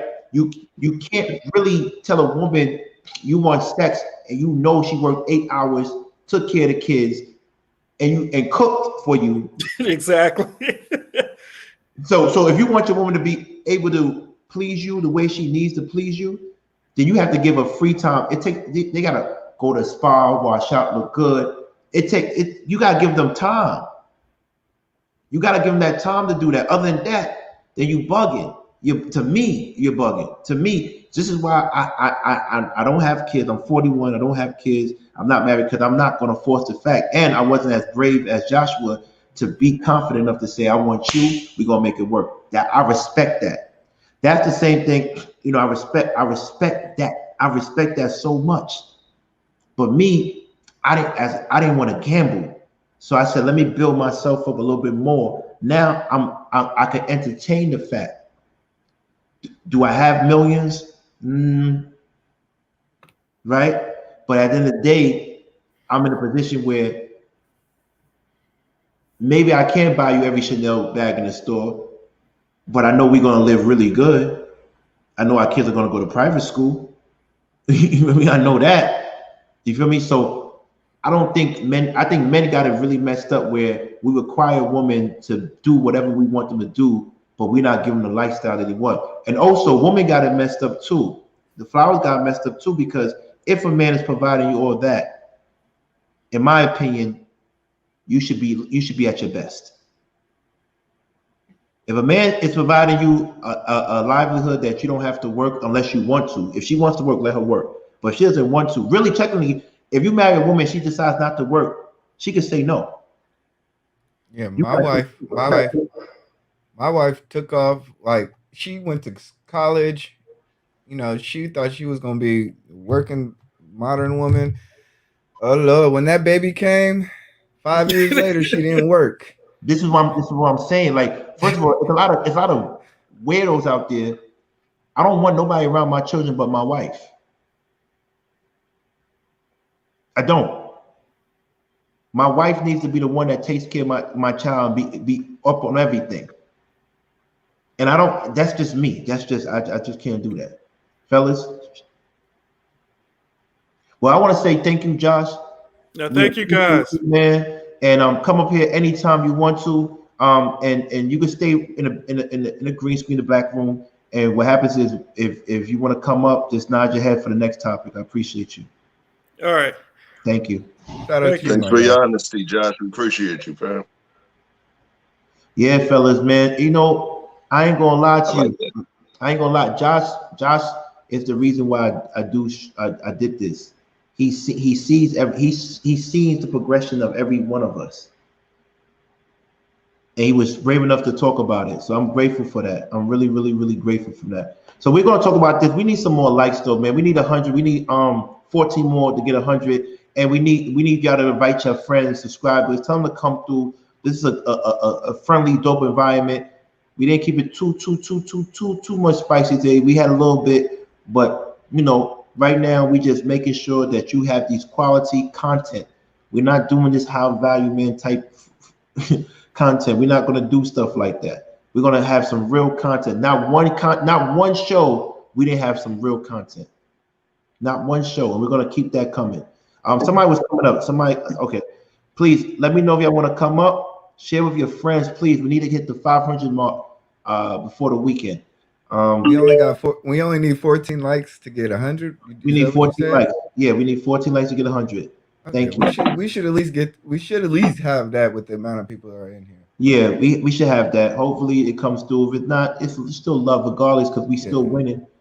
Hey, I found out why some people don't give out likes. Why? My wife said that when she does a like, she has a like list. There's the previous list. Like if you like a video, you'll have a list of all the videos. She says she doesn't want to mess up that list with too much of the same content. So sometimes they don't give the likes out because they don't want to mess up that list. I said, girl, you can always go back to the yeah, but here's the thing, when they put the likes up, it allows us to move up in the algorithms and allows us to get more people in our community garden, and also allows us to get to our goal, right? So if you don't want to give us likes, then bring subscribers. If you don't, make sure you go and subscribe to Chef and E Black's page immediately. There's no reason why they shouldn't have the same amount of subscribers that I have. This is very important because they're gonna put content up.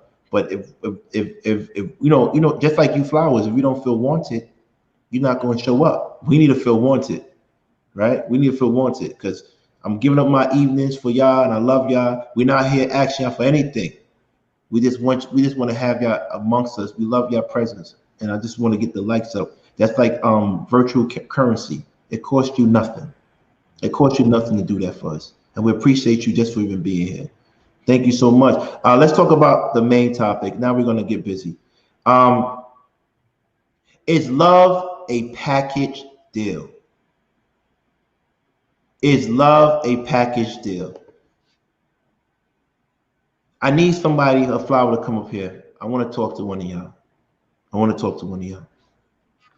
Because I want to talk about this love being a package deal. Have y'all ever had to make a choice between being with someone you love and basically having to deal with someone in their life that you can't stand, which is their best friend, family member, or even child? Is love the whole package? Does it come? Do you have to be able to accept every person in that person's life if you're in love with them, or if you want to be married to them? A lot of people have one friend your spouse has. You're like, I can't stand that person. That person was there before you, and that person always lets you know they're going to be there after you.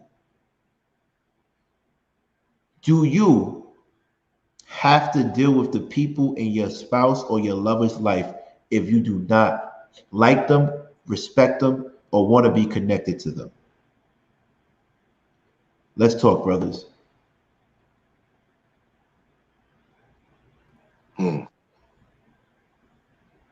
Look at that. He black white. He's like nervous right now. He's like, man, listen, you trying to mess up my family. He's like, they gonna be at my crib this weekend. You talking this mess? I'm listening. Blink They're twice. still Blink twice. They're still awake. Blink twice Right? is right people in the room. They're still awake right now. I'm waiting for her to go to sleep. You know what I mean? Right. So I'll take this one first. Maybe they have a few minutes to knock out. I've had situations where some woman that I love, that I cared about deeply, had a friend or a couple friends that I didn't care for. It happens. That's the way life is. You know, you might have a couple folks in your family you don't care for. It is what it is. The thing is, I had to be objective or subjective to think about more likes. What their talents, what their talent, what their Achilles heels are, and how they impact my lady. If one of them is just the best friend who happens to be the one that takes my lady out to the club, and she's always, you know, creating situations that can be potentially dangerous. you said potentially. Wait, hold on. You said potentially dangerous. What do you mean by that? Feds are watching him, so listen. Now, when I say potentially dangerous, hey, I was talking about like creating dynamics where the girls will go out, creating situations where all types of dudes are all around. You get what I'm saying? Potentially dangerous situations. You know, maybe I'm saying as a man, potentially dangerous to my ego as a man. You know, I'll throw that piece in there too, because I'm a human. If you have one of those friends that there's always something popping off when your lady goes out and that person, you know, is getting into it with other folks, or just creating mess and drama all the time, that's one thing. But now let's create, and you don't like that friend, right? But now I wouldn't really want my lady to go out with that friend. I would understand that they share a certain amount of love, right? So I would understand that I can't break them apart.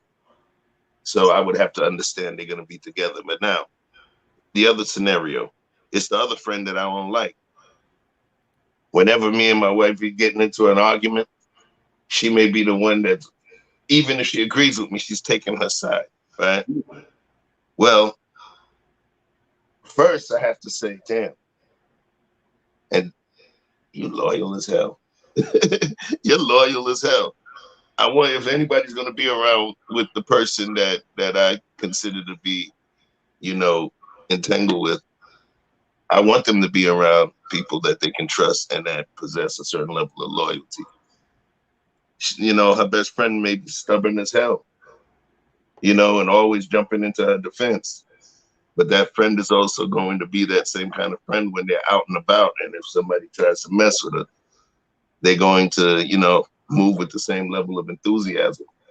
I've learned to pick out positive situations from from negative situations as well. You know, how do we create harvest? Sometimes you have to burn all the trees and burn the land in order to, you know, reset it to be able for it to be fruitful and rich. So there's a positive in everything. I just think that at some point, if you feel that your lady's relationship seems to be or hold a lot more weight than yours, or hold a lot more sway, then that could be a problem. That could be a problem. because even when we go back biblically, you know, you go forth, you procreate, you build your family, and that family unit that you build removes you from the family unit of your father and your mother's home because you're creating a new one. So if you're expected to pull away from your parents to become a man or a king of your new kingdom and raise your family, then, you know, if she's going to be a helpmeet on that journey, if it's called for, she may have to think that or consider that she may have to leave the childish things alone as well. But that's not really going to be a topic, because if you're a wise man, you're going to vet the woman that you're with and understand some of those conversations that never have to come up because you've seen them in action. You've seen them historically behave in a certain way, even when faced with peer pressure from the homies. You know, so it's about you vetting a woman, you paying attention, being attentive. Being attentive to a woman is not only just listening to what they say and remembering some old stuff that they said so you don't piss them off. It's also remembering what they said so that when your heart and your mind start to do that work when you're sleeping to try and figure out everything, that you have sufficient information to make the right decision and know how to move with that lady. It's always mathematics, especially for who you love. Listen, do me a favor. I want y'all to know one thing. We are literally, let me make this clear. We are literally 12 likes away from 100, and we are 6 subscribers away from 400. We're going to get the 6 subscribers tonight. Call your friend to tell a friend to subscribe. We 6 subscribers away from getting 400, and we're literally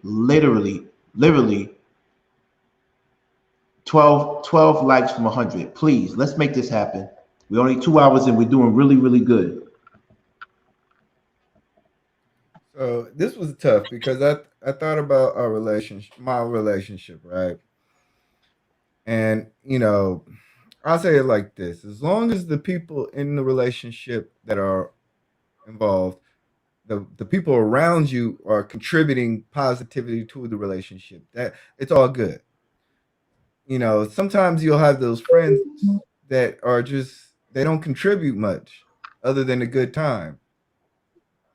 You know, there's that, like Georgie is saying, there's that toxic single friend. I always tell my wife all the time, I'm like, look, you don't have to get some married girls, man, because the married single friends, they sometimes they want to go out at random times and they want to do certain things at random times. And they're good women, they're good people, but they're not contributing much to the household. I see the weight on her shoulders when she's talking on the phone with them. They're stressing out about a whole thing in life. And I'm like, look, focus on the household. Stop trying to be everybody's friend.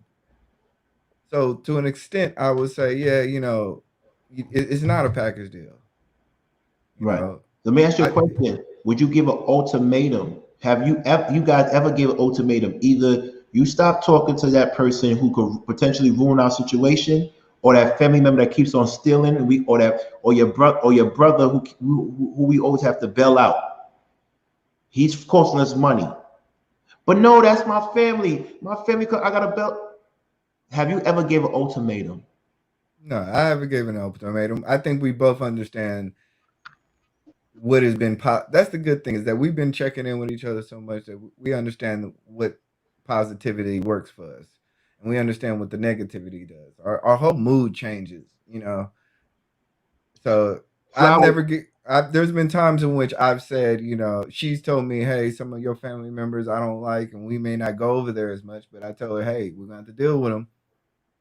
We're going to have to deal with them. And there's been times that I say, you know, I don't feel like going over such and such house because I don't really like her. She a thought. Right. So Let me ask you a question. Don't you have to choose your wife anyway? If you had to choose between, because you're a Christian man, if you have to choose between your wife and a family member, is it even if it's your mother, you have to choose your wife? From what I heard. Yeah, pretty much. I mean, for the most for the most part, yeah, you can't, you really, you don't, pause the expression, you don't go to bed with your family members. You know, your household is your household. Your responsibility is your responsibility, you know. And it makes it easier. It just makes it easier. Once you come with that mindset, yeah. Leave everybody out. Leave everybody out. So question. Both of y'all agree that you never put someone and give an ultimatum. But let me ask Yeah, you. I talked about. Huh? No, I say I agree. I talked about that on one of the other shows. Ultimatum in terms of what it's based in. Right. Yeah. Right. So here's the thing. So y'all both agree, okay, we are going to figure this out. I'm not giving you an ultimatum. I'm not telling you to stop chilling with that person, and I'm not going to let you tell me to stop being with a family member or a friend of mine who I knew since college. How dare you? Or or tell me how to treat your child, treat my child, whatever, right?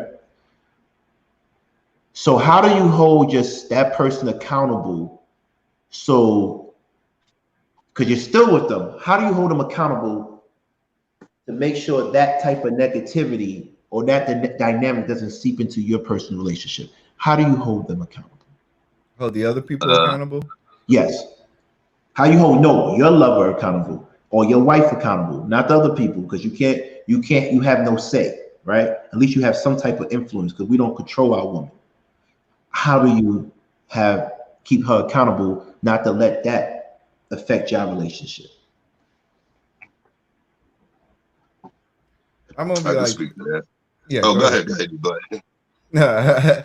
Well, I'll say it's like this. It's constant communication. Constant reaffirming what your needs are, what your wants are. Sometimes you just gotta say, hey, I'm really uncomfortable right now. Homegirl Sharon, she going through it again. She's bringing your whole attitude down. I want to see you positive. You know, I don't like the way she moving. And then she's gonna say, hey, that's my homegirl. We've been together for a long time, but I'm gonna reaffirm that in our relationship it's just us. We don't, we it's just us. And I'm looking at you and I'm seeing the effect that this person is having on you. It's having on our relationship. And it's just constantly reaffirming it. But like I said, there's sometimes you got to accept the good with the bad because obviously there is some good in the people that she's including in her life. So therefore, there must be some positivity I'm that guilty you of can. this. I'm guilty of this. So I want y'all to help me out. This is how I hold people accountable when I tell you stop messing with your bum ass friends, right? When something happens, I go, I told you so. You see, is that Mhm. healthy? Is that healthy? I don't know. That's what I do. That's how I hold them. Nah, that's not healthy, man. Because that's almost like saying I got you. Like it's almost saying, see what sometimes like we had this talk yesterday. Sometimes you got to be tactful with women. They said that they don't want to always be told up front. Sometimes you gotta, smooth in, like What do you think, Chef? It's hard, man. And when I say it's hard, it, yo, think about it. And this kind of ties back into the ultimatum thing. Ultimatum, when you brought it up, ultimatum is at a different part of what you would call the coaching scale, right? So I'm gonna give you like a corporate coaching scale. You have the informationals, then you have what's called next step of setting expectations, right? Then you have situations where you check out skill versus will and train, and then you set expectations.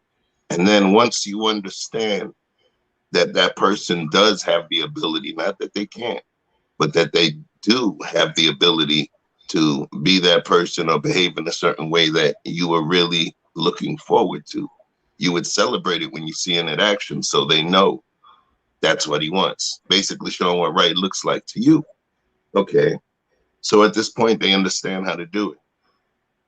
If the behavior doesn't change to that positive one that you see they're able to show, then at some point, they have the ability, but they choose not to. So then you start to have a conversation, not be a nag.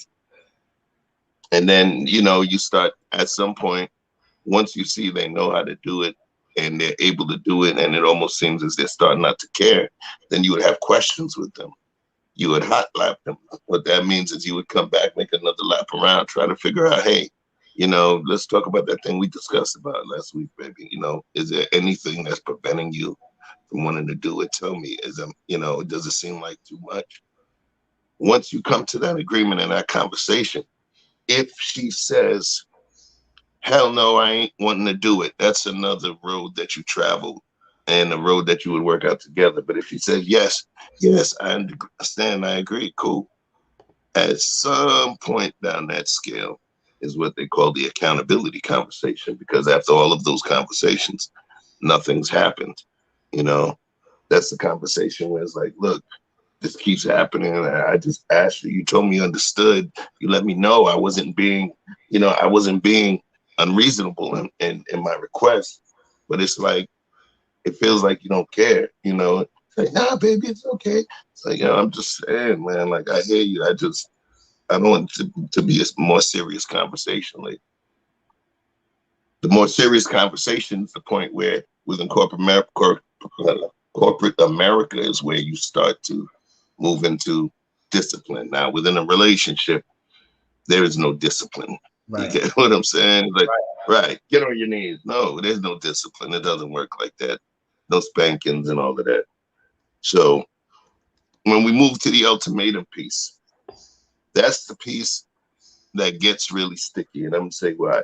An ultimatum is a demand whose fulfillment is requested in specified period of time and which is backed up by a threat to be followed through in case of non-compliance. Here's the thing. An ultimatum is generally the final demand in the series of requests. It's normally the final demand within a series of requests. If things have to get to this point, I believe that there's a shitload of conversations you guys should have had.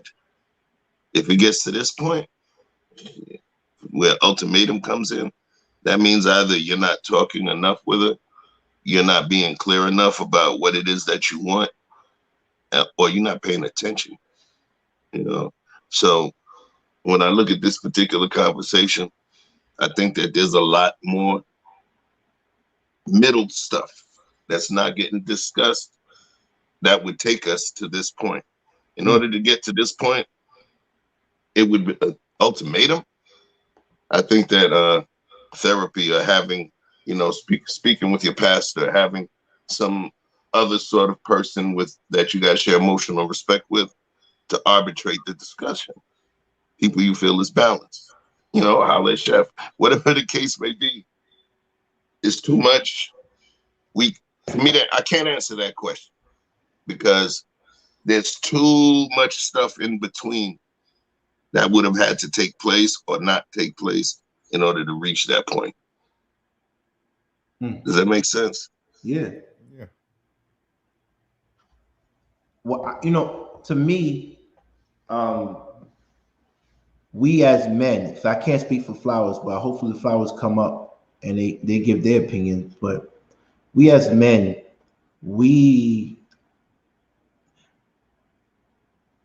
our wives or our lovers are our confidants. We talk to our wives. We talk to our lovers. And I believe women have the ability to see who is really on our side or not. See, men, we might not have that ability, but we know that in regards to cost analysis, we know which friend is going to cost us the most money trying to rectify certain things, or which family members of yours is like, damn, I'm with her, and this person in your life is costing me a lot of money and wasting our time to build each other. I think women have the foresight to see which friends in her man's life is good for him or really cares about him or really has his best interest at hand. I think we need to listen to each other. I think we need to make us the priority. And when I say us the priority, I'm talking about the man and the woman, the rock and the flower. We need to protect our garden. We should not be focused on other flowers and rocks because it doesn't pertain to our garden. We should be making sure our soil is okay. so we can grow effectively and efficiently.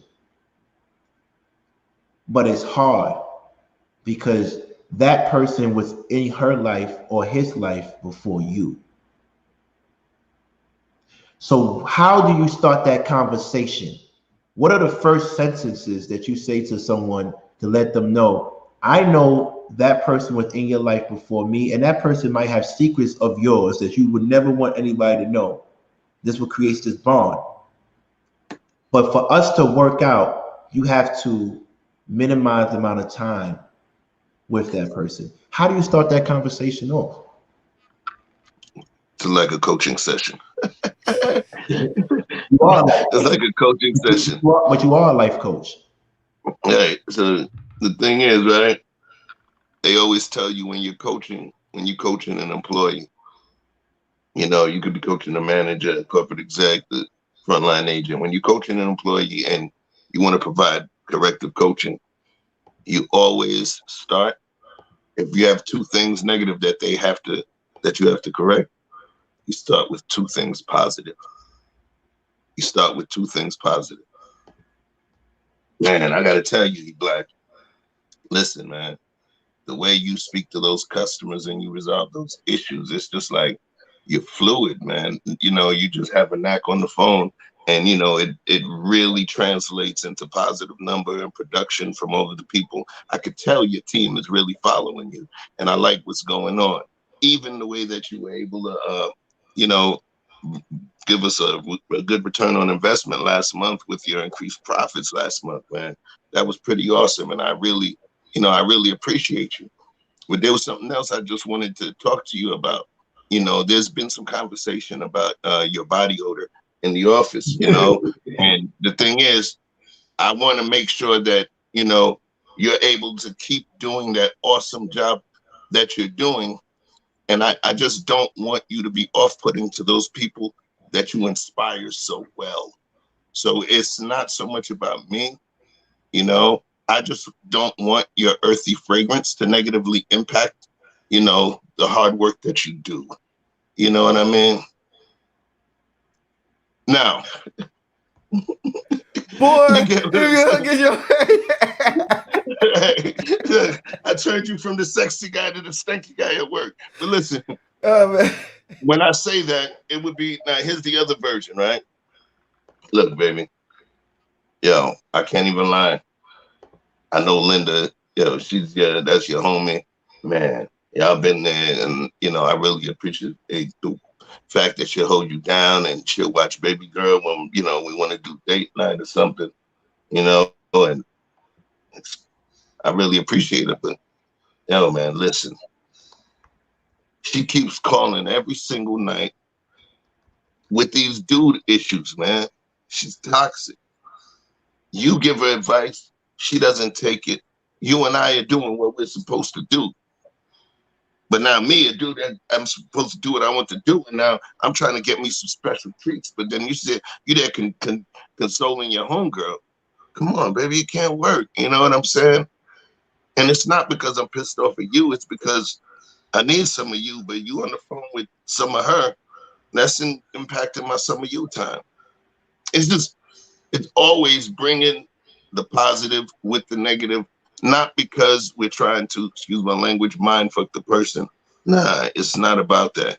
It's understanding that if you have a message to deliver, you have to understand how absorbent your audience is going to be. So, you know, I would definitely come with positive, because if I just don't like a friend and I always hated her, what's going to happen is the message may not be absorbed as well, because please, you never liked her anyway. You know, so one thing about having balance, it allows people, even when they disagree with me, to give me an opportunity to share those facts that may give them an additional perspective. So that's why that balance is really important. Yeah, I'm working on it now. I'm working on that now. Friend that's Black. What if your wife has a friend that your circle, inner circle knows, or community knows that she's sexually liberated? would you still, how would you deal with that? If that was the case, or is that none of your business? I mean, it's really none of my business what homegirl do, right? You know, she can do whatever she wants. But the thing is that sometimes what they do is they try to bring it around you. They try to bring their homeboys around you, be like, oh, I know this married couple. I'm gonna bring my friend Dave over. We're all gonna have play Uno, and I'll be like, no, we're not gonna do that. I try to keep, you know, a lot of my friends they call me the mean one, but they don't understand how important boundaries are. I Hmm. really tell I like all my wife's friends they say, oh he's controlling. He's just no. Look, I have to protect my garden. I have to protect my household. And if she's so much worried about y'all, she can't. I see the literally see the emotion that she takes on, and when I see it too much, it becomes a problem. And I just be honest with my wife. I say, you know what? I seen this, and we're at the point now to where she recognizes when I'm moving too far, or she's moving too far along. Some of her girls got crazy lives, man. They be going through it. Baby daddy drama. And then they be wanting to be up all night on the phone, Facebook posts, and I'd be like, girl, like, baby, stop getting involved. Stop, stop, like, stop, like, check and chill. Won't you, you know? Won't you just like tell her, you know, hey, y'all just work it out and move on and stop replying to the messages, you know? But I first of all, I try to be her best friend, her most important friend, the person that mainly is her focus. So That's do we get usually jealous do we get jealous of our lady friends, not because we think that, okay, your friend is not a good person for you, but we just want more time with them? Do men get jealous? Do men get jealous with their friends, with their ladies hanging with their lady friends? If that's something that we don't want to admit as men? I don't mind it. I just don't be knowing what the heck be going on because I know a whole bunch of thought shit be Yeah, I get going on. you. Do I get jealous? Nah. You know why? Sometimes we as men, you know, we want to be together, but at the same time as being together, it's almost like sometimes we want to be left alone, but know Wow. that we have our spouses there when we need them. So, you know, one thing I'll say, I'm be honest.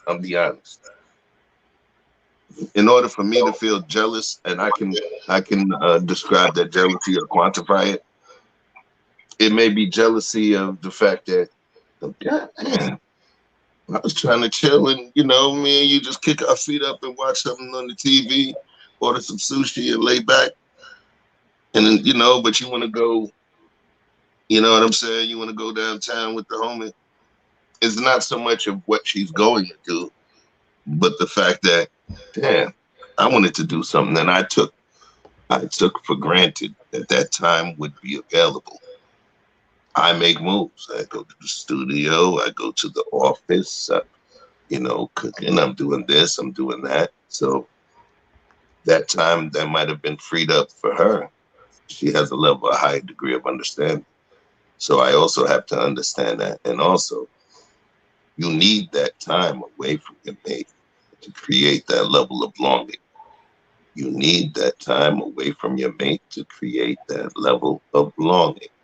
That's why they don't let you also, you don't see them the night before you get married, you know, or the morning they don't, you're not supposed to wake up together. You know, it's a ceremonial moment of longing that's created. So I can't get mad because by the same token, there's gonna be time when you're gonna feel like, damn it, man, why don't you go somewhere, man? Where your friends at it? Linda ain't here. Call Linda up. Listen, I'll cash up you. I'll treat you and Linda to go do something. Sometimes it gets down. It gets like that. You know, it's just about maintaining that balance. Well, I'm not gonna lie to you. We know I love to talk about interpersonal relationships, but I want to compare it to a community. And I want to say, when it comes to loving someone who's connected to something that's not really beneficial to us, let's talk about institutions. Let's talk about military. Let's talk about predominantly white schools. I attended predominantly white schools that weren't made for me. Why do black people feel like they need to be associated with something that wasn't really that didn't want to be connected to them? We deal with that same issue on interpersonal level, on a community level, or worldwide level. There's a lot of similarity. That's why on our show, Conversations with King, we always try to talk about the interpersonal level in relationships, but we try to bring it to the community because it has some type of similarities. Fellas, can you name some type of similarities that we could talk about in regards to how we choose to deal with be connected to something that really doesn't benefit us? I would almost say, negative music. I love me trap music. I love booty shaking music. I love all that, but it's not necessarily the best thing for my soul. Right. But what's the connection? Why do we still choose to be connected to something that doesn't benefit us and help us grow? But we want to tell our significant other not to be around their best friends or their family members. Is that hypocritical? I didn't make this world, man. I wish I could tell you. I wish I could tell you why as a kid I licked my the tops of batteries. It's like So the 9 volts. Yeah, the 9 volts, just did it. And I you know what, I did that the other day, like just to try, and I was like, what was I doing? You just licked the battery. The term is putting the battery in your back, not in your mouth, man. Yeah, man, we gotta put you in a workshop, bro. Yeah, it's crazy. Well, how do you feel about that though, Chef? Because Rashawn had a good point. Yeah. When you accept something, you accept all of the positive and aspects of that environment that come with it.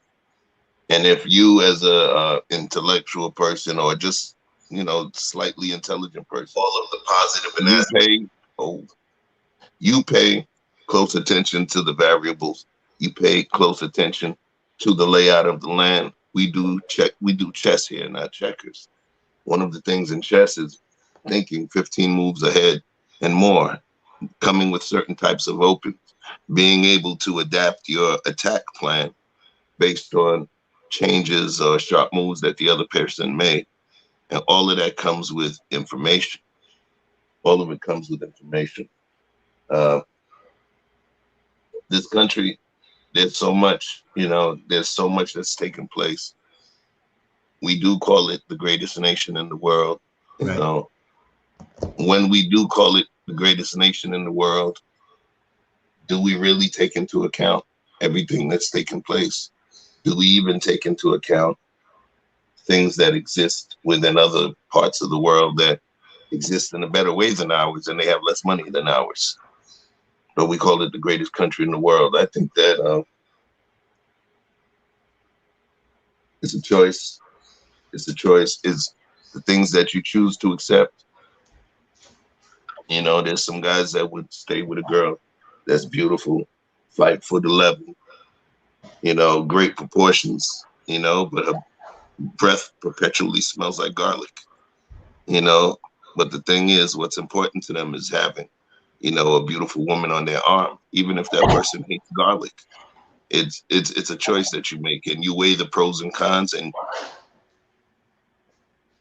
in connection to your own personal needs, and you start to figure out what it is you're going to accept. Some people will accept a beautiful woman that really doesn't really love them, but for the fact that they can have nice wedding pictures and show that they have a beautiful woman. It's about what you put in the forefront of your mind as the criteria, and then what you would allow yourself to accept in the interim.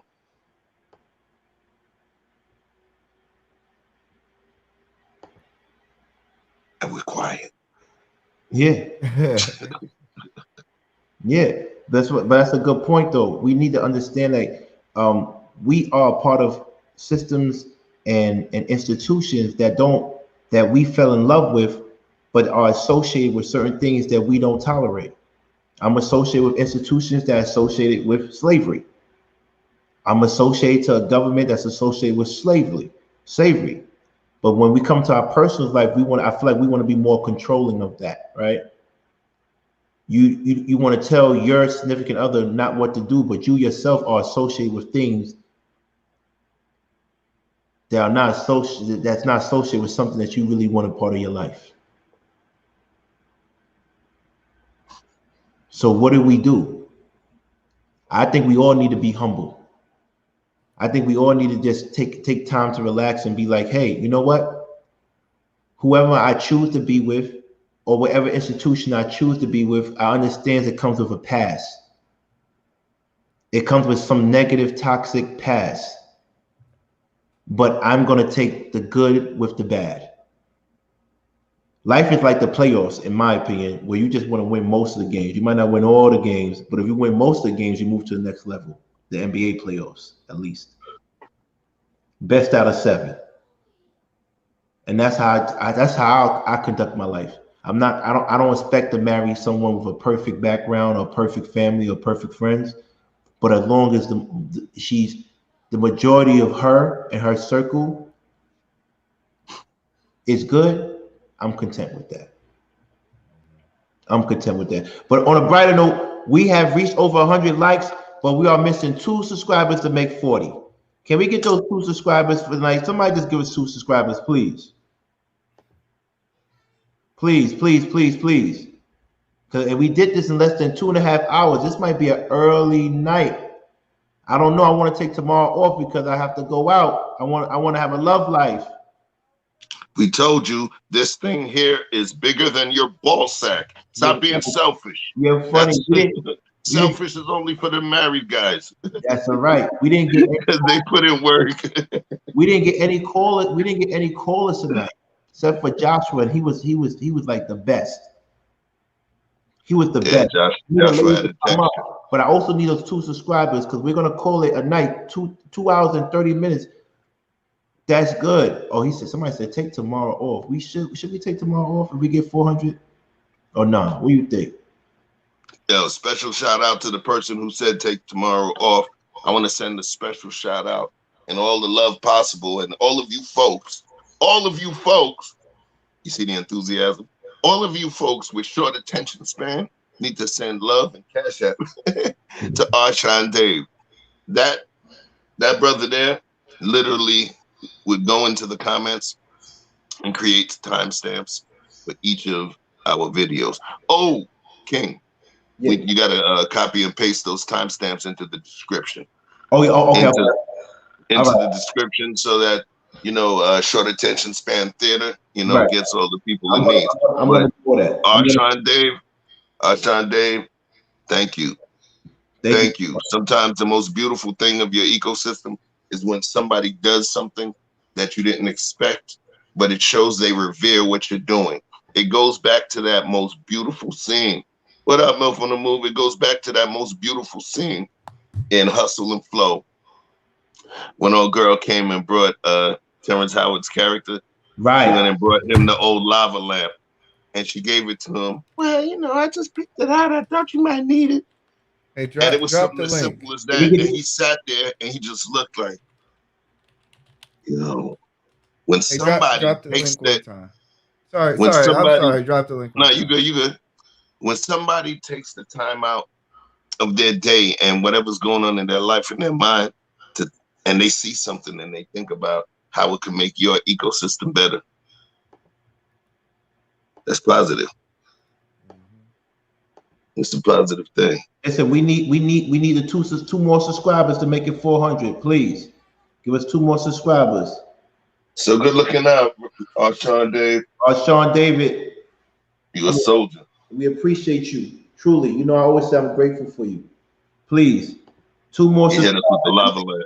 2 more subscribers, and we had a good night. It was a calm night. It was a smooth night. We learned how to have a wedding under $500. We also learned how to pick someone that truly loves you. I hope I get a woman like Joshua, because that's a woman that she's just grateful for your presence. That was dope. That was real love.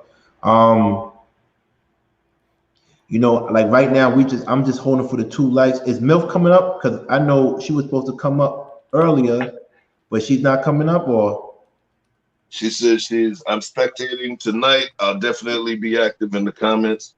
Okay. Remember, we have something special planned too. Remember that. Yeah. We about to end real soon. We're gonna decide we're gonna take a day off tomorrow, but we worked hard, and it's funny because this makes it the actual week that we've been on. A week, right? I think, right? A week. And wow. Today makes the 7th day. Yep. Yeah, a week. So we deserve a break. What we going? Oh, they want to say what you going to say? But I said it in the beginning. I said it was dope. I love the video. I just think I wouldn't have called his wife ugly. I wouldn't have said that. I don't want to do that. But I understand his logic. He's saying if you could talk about a black woman like that, how would you feel someone talk about your lady like that? So I understand his logic. I just wouldn't do it. But everything he said was 100% about that man, in my opinion. But I don't want no issues with that dude no more because we got a bigger plan. We got a bigger platform coming, and it's going to take time, but not as much time as you think. Not with the plan I got. We got some things coming down the pipeline, and I'll let you know what's going on. But I think that this is going to be one of the best platforms on YouTube. We just need more people from the community garden to come up and talk and get these conversations flowing. I think you're having so much fun in the chat room. Y'all don't want to come and talk to us. And you know what's funny? I learned something about YouTube. The chat room is its own world. So we could be talking and jamming out, but they doing their own thing and they hear something we say. They like, oh, let's talk about that now. They got their own little world, and that's dope. So we gotta, as the people that's on the stage, we gotta just keep it going, keep on having things for them to talk about and do. But I came here today for 2 things: 400 subscribers and 100 likes. And you gave me 1 gift. I just need 1 more. Georgie, come up if you want to come up. Georgie, come up. But I need 2 subscribers. That's the only reason I didn't get off yet. The food, my oxtail, my stewed chicken is getting cold. I need 2 more subscribers. Hold on, you letting oxtails get cold? Yeah, for them. How long y'all been up? We've been up since 2 hours and 37 minutes. That's funny. Yesterday I let my curry go get cold. Right. I need 2. Do we have the 400 subscribers? Man, my wife said she was like I ain't cooking tonight. You've been missing all week, so I gotta make up to her. So I get it. So tomorrow we can take a break if we want to take a break because they gotta miss us now because they're not even giving us 2 subscribers. It's all good though. I mean, look. I've had so much fun. I don't know if the chat's been having as much fun. Everybody been on this wild ride. Right. So let me ask you a question. What do you think about the first week? Because you've been in the game for a while, E Black. What do you think about the first week? Obviously, it's obviously successful, and I think we're feeding the need of people. We need 4 more. We don't have that. We need 4 more. This is crazy. I don't know why I'm seeing 4 more. Y'all see 396? Because I'm not getting off until we need 4 more. I thought it was 398. No, it's 397. It's 397. Y'all see 396? 398. I'm not getting off, but we need 4. Yeah, we need 4 more. We need 4 more. No. We had 398 now, family. All right. Literally just jumped. I need 2 more. Remember, you guys have to hit the subscribe button and hit the black bell, the one at the top. It says all. Hit the subscribe and then hit the bell. What's going to happen is it will send you a notification whenever we schedule a video and whenever we go live. So you don't have to say, oh, they're going to be on at this and that time. If we happen to go on later, we happen to go on earlier, you'll be notified immediately. If we put something on the community tab, same difference. Wait. Where's your 30 seconds of smoke, Chef? Yeah, 30. I need yours. But first of all, before he goes, you've been in the game for a minute. You make you a vet. Let us know, E Black. How did we do our first week? I mean, I haven't been in it. Subscribers. Look, I ain't been in there this long. I'm still a newbie at Right. this, but I mean, we're just feeding the need. I see right now we're just feeding the need that the public wants. The public want balanced conversation. The public want real life stuff, not this fairy tale stuff. Right. Yeah, And $3.99. and then they and One more, baby. And he's gonna do a 30-second smoke. Can you promise him to give a 30-second smoke to remember so we get out of here? If you get 400, can you promise that, Chef? I'll lay it down. Okay. I'll lay it down. He's going to give 30-second smoke, sponsored by Ripple, ripplecode.com. Please give us that one more. But so you said, E Black, we doing okay, right? We doing okay. We feel a need. I hope it continues. I hope it continues. I don't know, because other networks make it seem easy to get like 10,000, 40,000, 20,000. But we're doing it without the help of other people, for real. Like, it's not like we're bringing superstars to our platform. We're basically content. $3.99. We need one more. Go ask a friend. Go ask an auntie.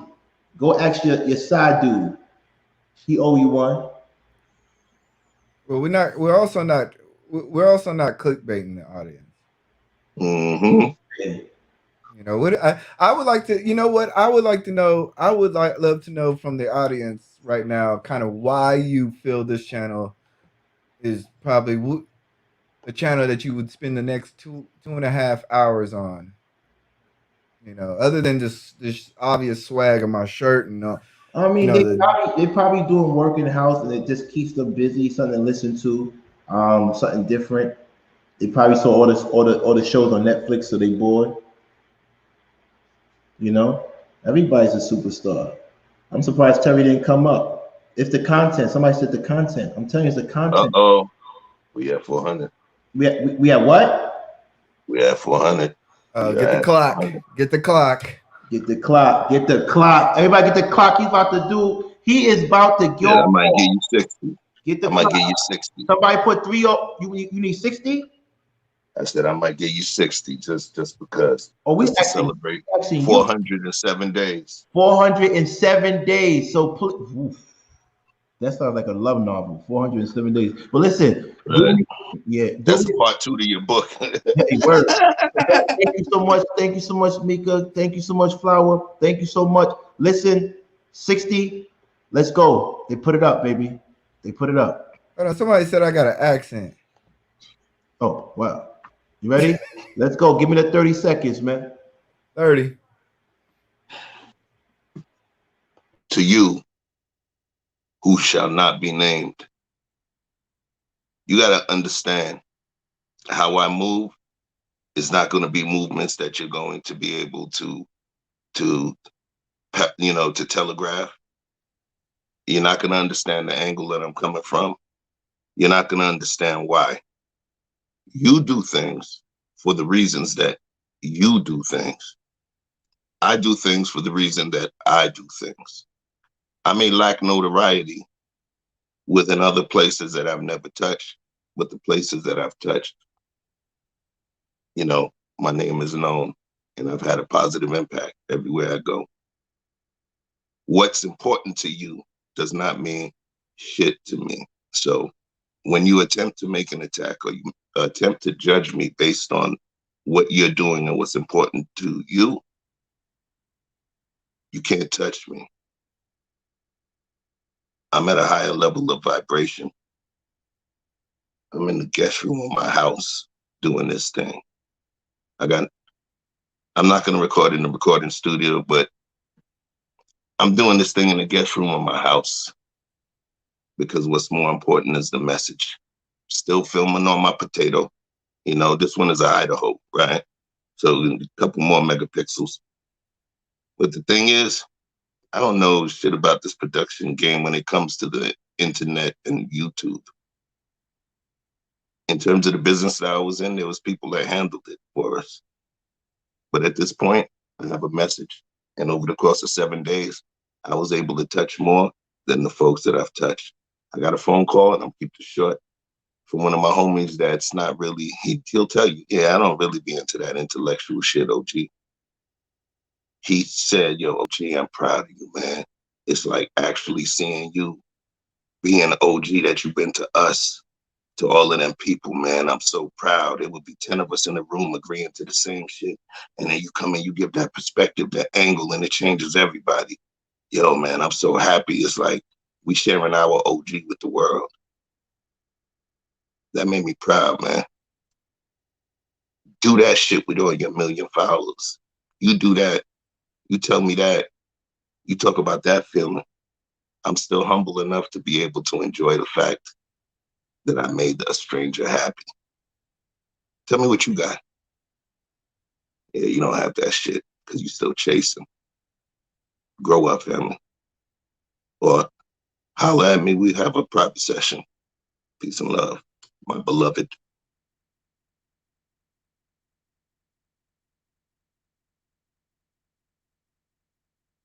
You muted. You muted, family. You muted. Whoever you was talking about, they feel like crap. Cause I feel like crap right now. What the fuck? Listen, man, Jesus came in a donkey.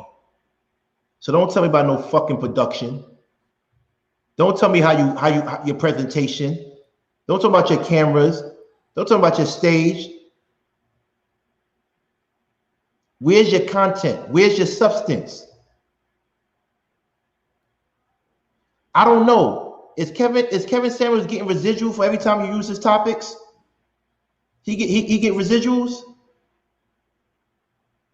Now, one thing we talked about, they ever talked about. This is what I'm trying to tell you. We're different. Let me stop, man. Let me stop, man. Yo, listen. Whoever Chef was talking about, they know who. And I hope you're watching this. Because not enough cameras in LA is going to save you. Not enough cameras in Detroit is going to save you. Not enough cameras in the city close to Chicago is going to save you. And not enough cameras in Starbucks is going to. Oops, I'm stopping right now. I'm playing dirty. Play with me if you want. Play with me if you want. Man, look. Don't mess with Chef. End this show, because I said a lot of subliminals out there. I said a lot of directs out there. End this show. We gonna end this show. All right. Hey y'all, appreciate y'all coming through. You know, another great show. 7 days a week. We doing this. We really styling out here. You're not gonna get a better group of black men together in a room discussing real issues. If you like the show, subscribe, hit the like button. Also, share. Put a share. Look, put a share to a. Can we get a Twitter share? I've been looking for that.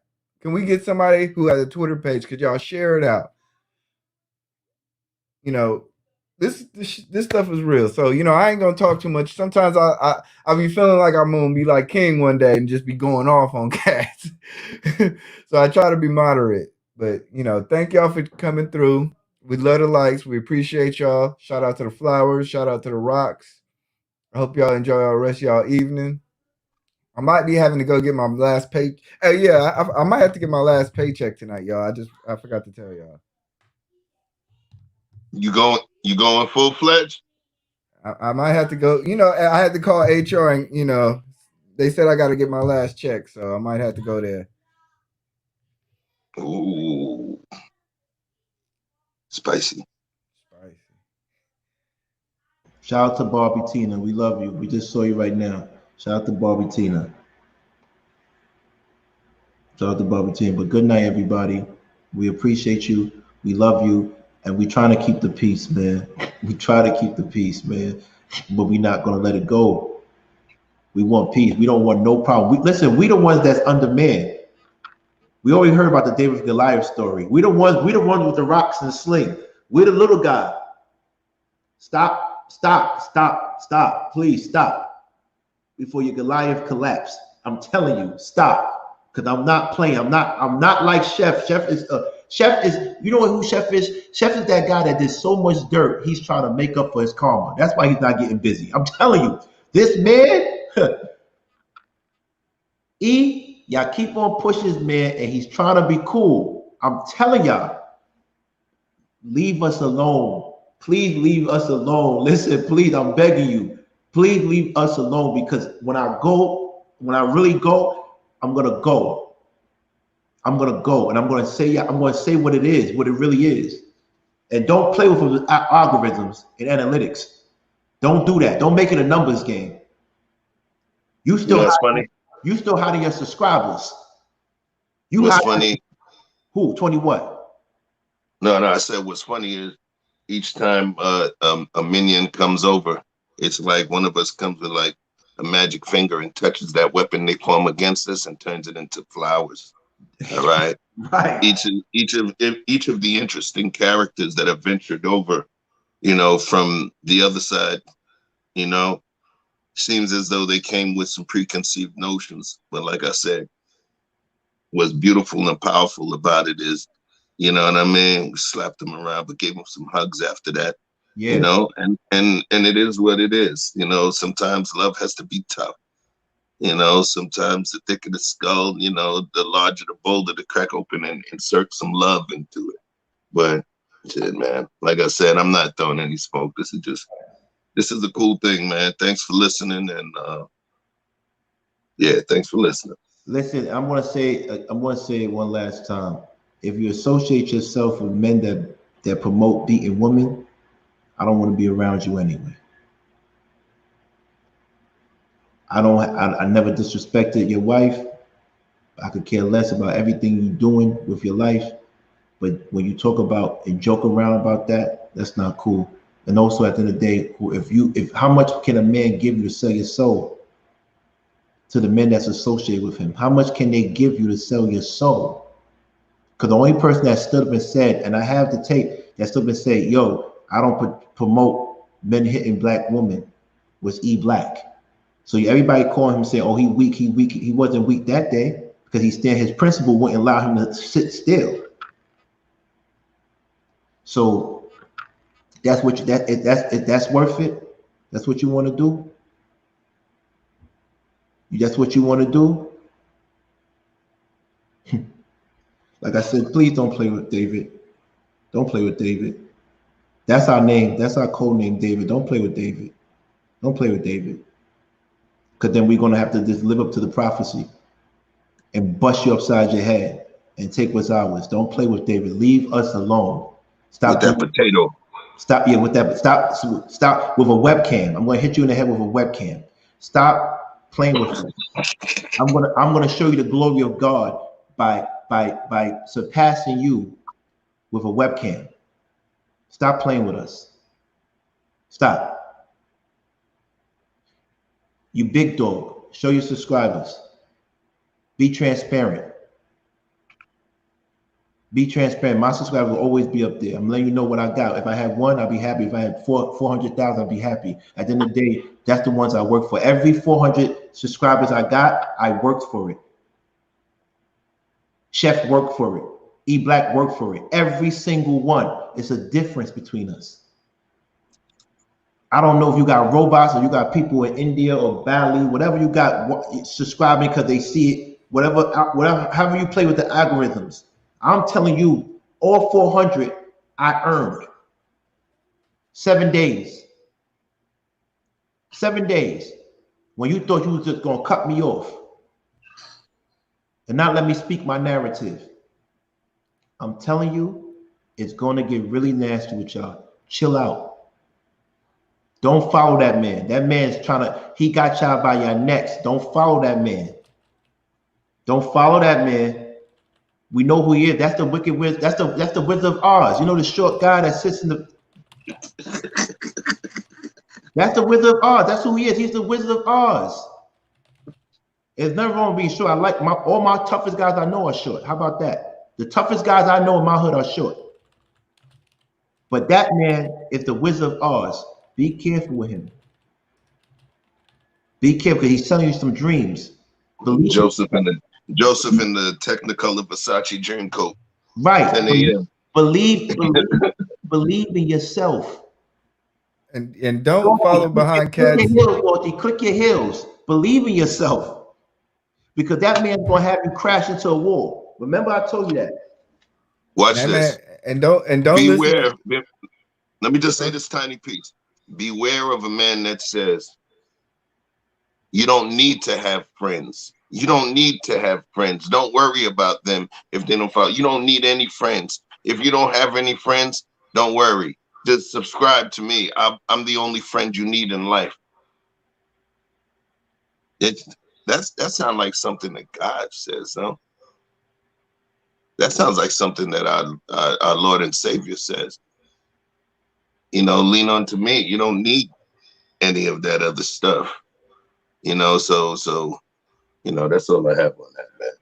Let's move on, man. We decompress. I like those 30 seconds of smoke to decompress. That's it. That's it. Hey, you know how you wake up at 3 o'clock in the morning and you hear that infomercial? That's how it be sounding. It be the same old bullshit for 2 hours straight. You ain't filled nothing. You ain't found nothing out. There's a little Tony Robbins, man. There's a little Tony Robbins. Economic hopium. The magician behind the curtain. Be careful with that, yo, for real. Give your ass a whole bunch of money over the course of a few months, and then the only solution you tell me is that you prayed. I could have paid my tithes for that shit. Come on, man. Come on, it's the Wiz, man. Be careful with that guy. That guy's saying you going down the YouTube golden brick road to his castle, and you're gonna realize he's not who he say he is. But you too attached. You too attached. And you know what? I want to say sorry. I'm gonna say this. I'm sorry to Rilla because I went hard. I'm sorry, Rilla. I went hard on you the way I did, but I didn't respect the fact that you do things because you're trying to keep a check. I'm sorry the way I went hard. Would I do it again? Absolutely. And I would do it again and again and again, go hard on you every time I can until you come to your senses and man up. Man up. Man up. There's not enough money in the world to sell your soul. The last thing I said to the Wicked Wizard of Oz was, the dirty pastor, was, you don't control me. You don't pay me. I have freedom. Chef has freedom. E Black has freedom. We have freedom. We have freedom. I had to go hard on you. I did to my own frat brother. I got to go hard on him.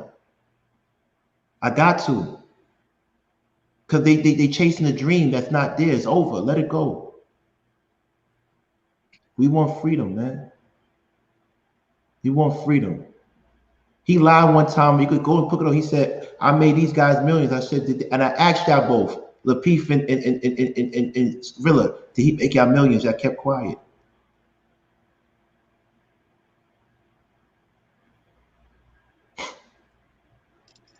Anyway, I love y'all, man. Y'all take care, man. I'm just minding my business. I'm in New York. Y'all know where I'm at. Y'all can always find me in New York. I'm in the county of the Kings, Brooklyn. Hey, King. Are we hiring for graphic designers? Somebody hit me up. A lot of people been hitting me up about they want to get in the tech field and whatnot. Are we doing graphic design, video editing? Yeah, talk to Maricela about that. She's gonna handle it so y'all can arrange that. Okay. Yeah. All right. So and then also send me an email too, whoever that is. Okay. Because I'm definitely gonna be needing for his, right? some help for my page as well. Okay. Maricela handles all that, man. That's it. All right. So he was there for that show. You see, I'm not joking. I asked him, did y'all make money? Who you made money? Come on, man.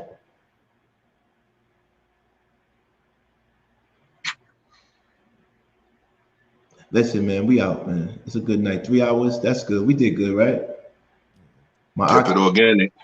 Kept it organic. I appreciate y'all, man. I feel like I don't even want to go right now, but I gotta go. I gotta go right now. All right? God bless. All right. Take care, everybody. God bless y'all.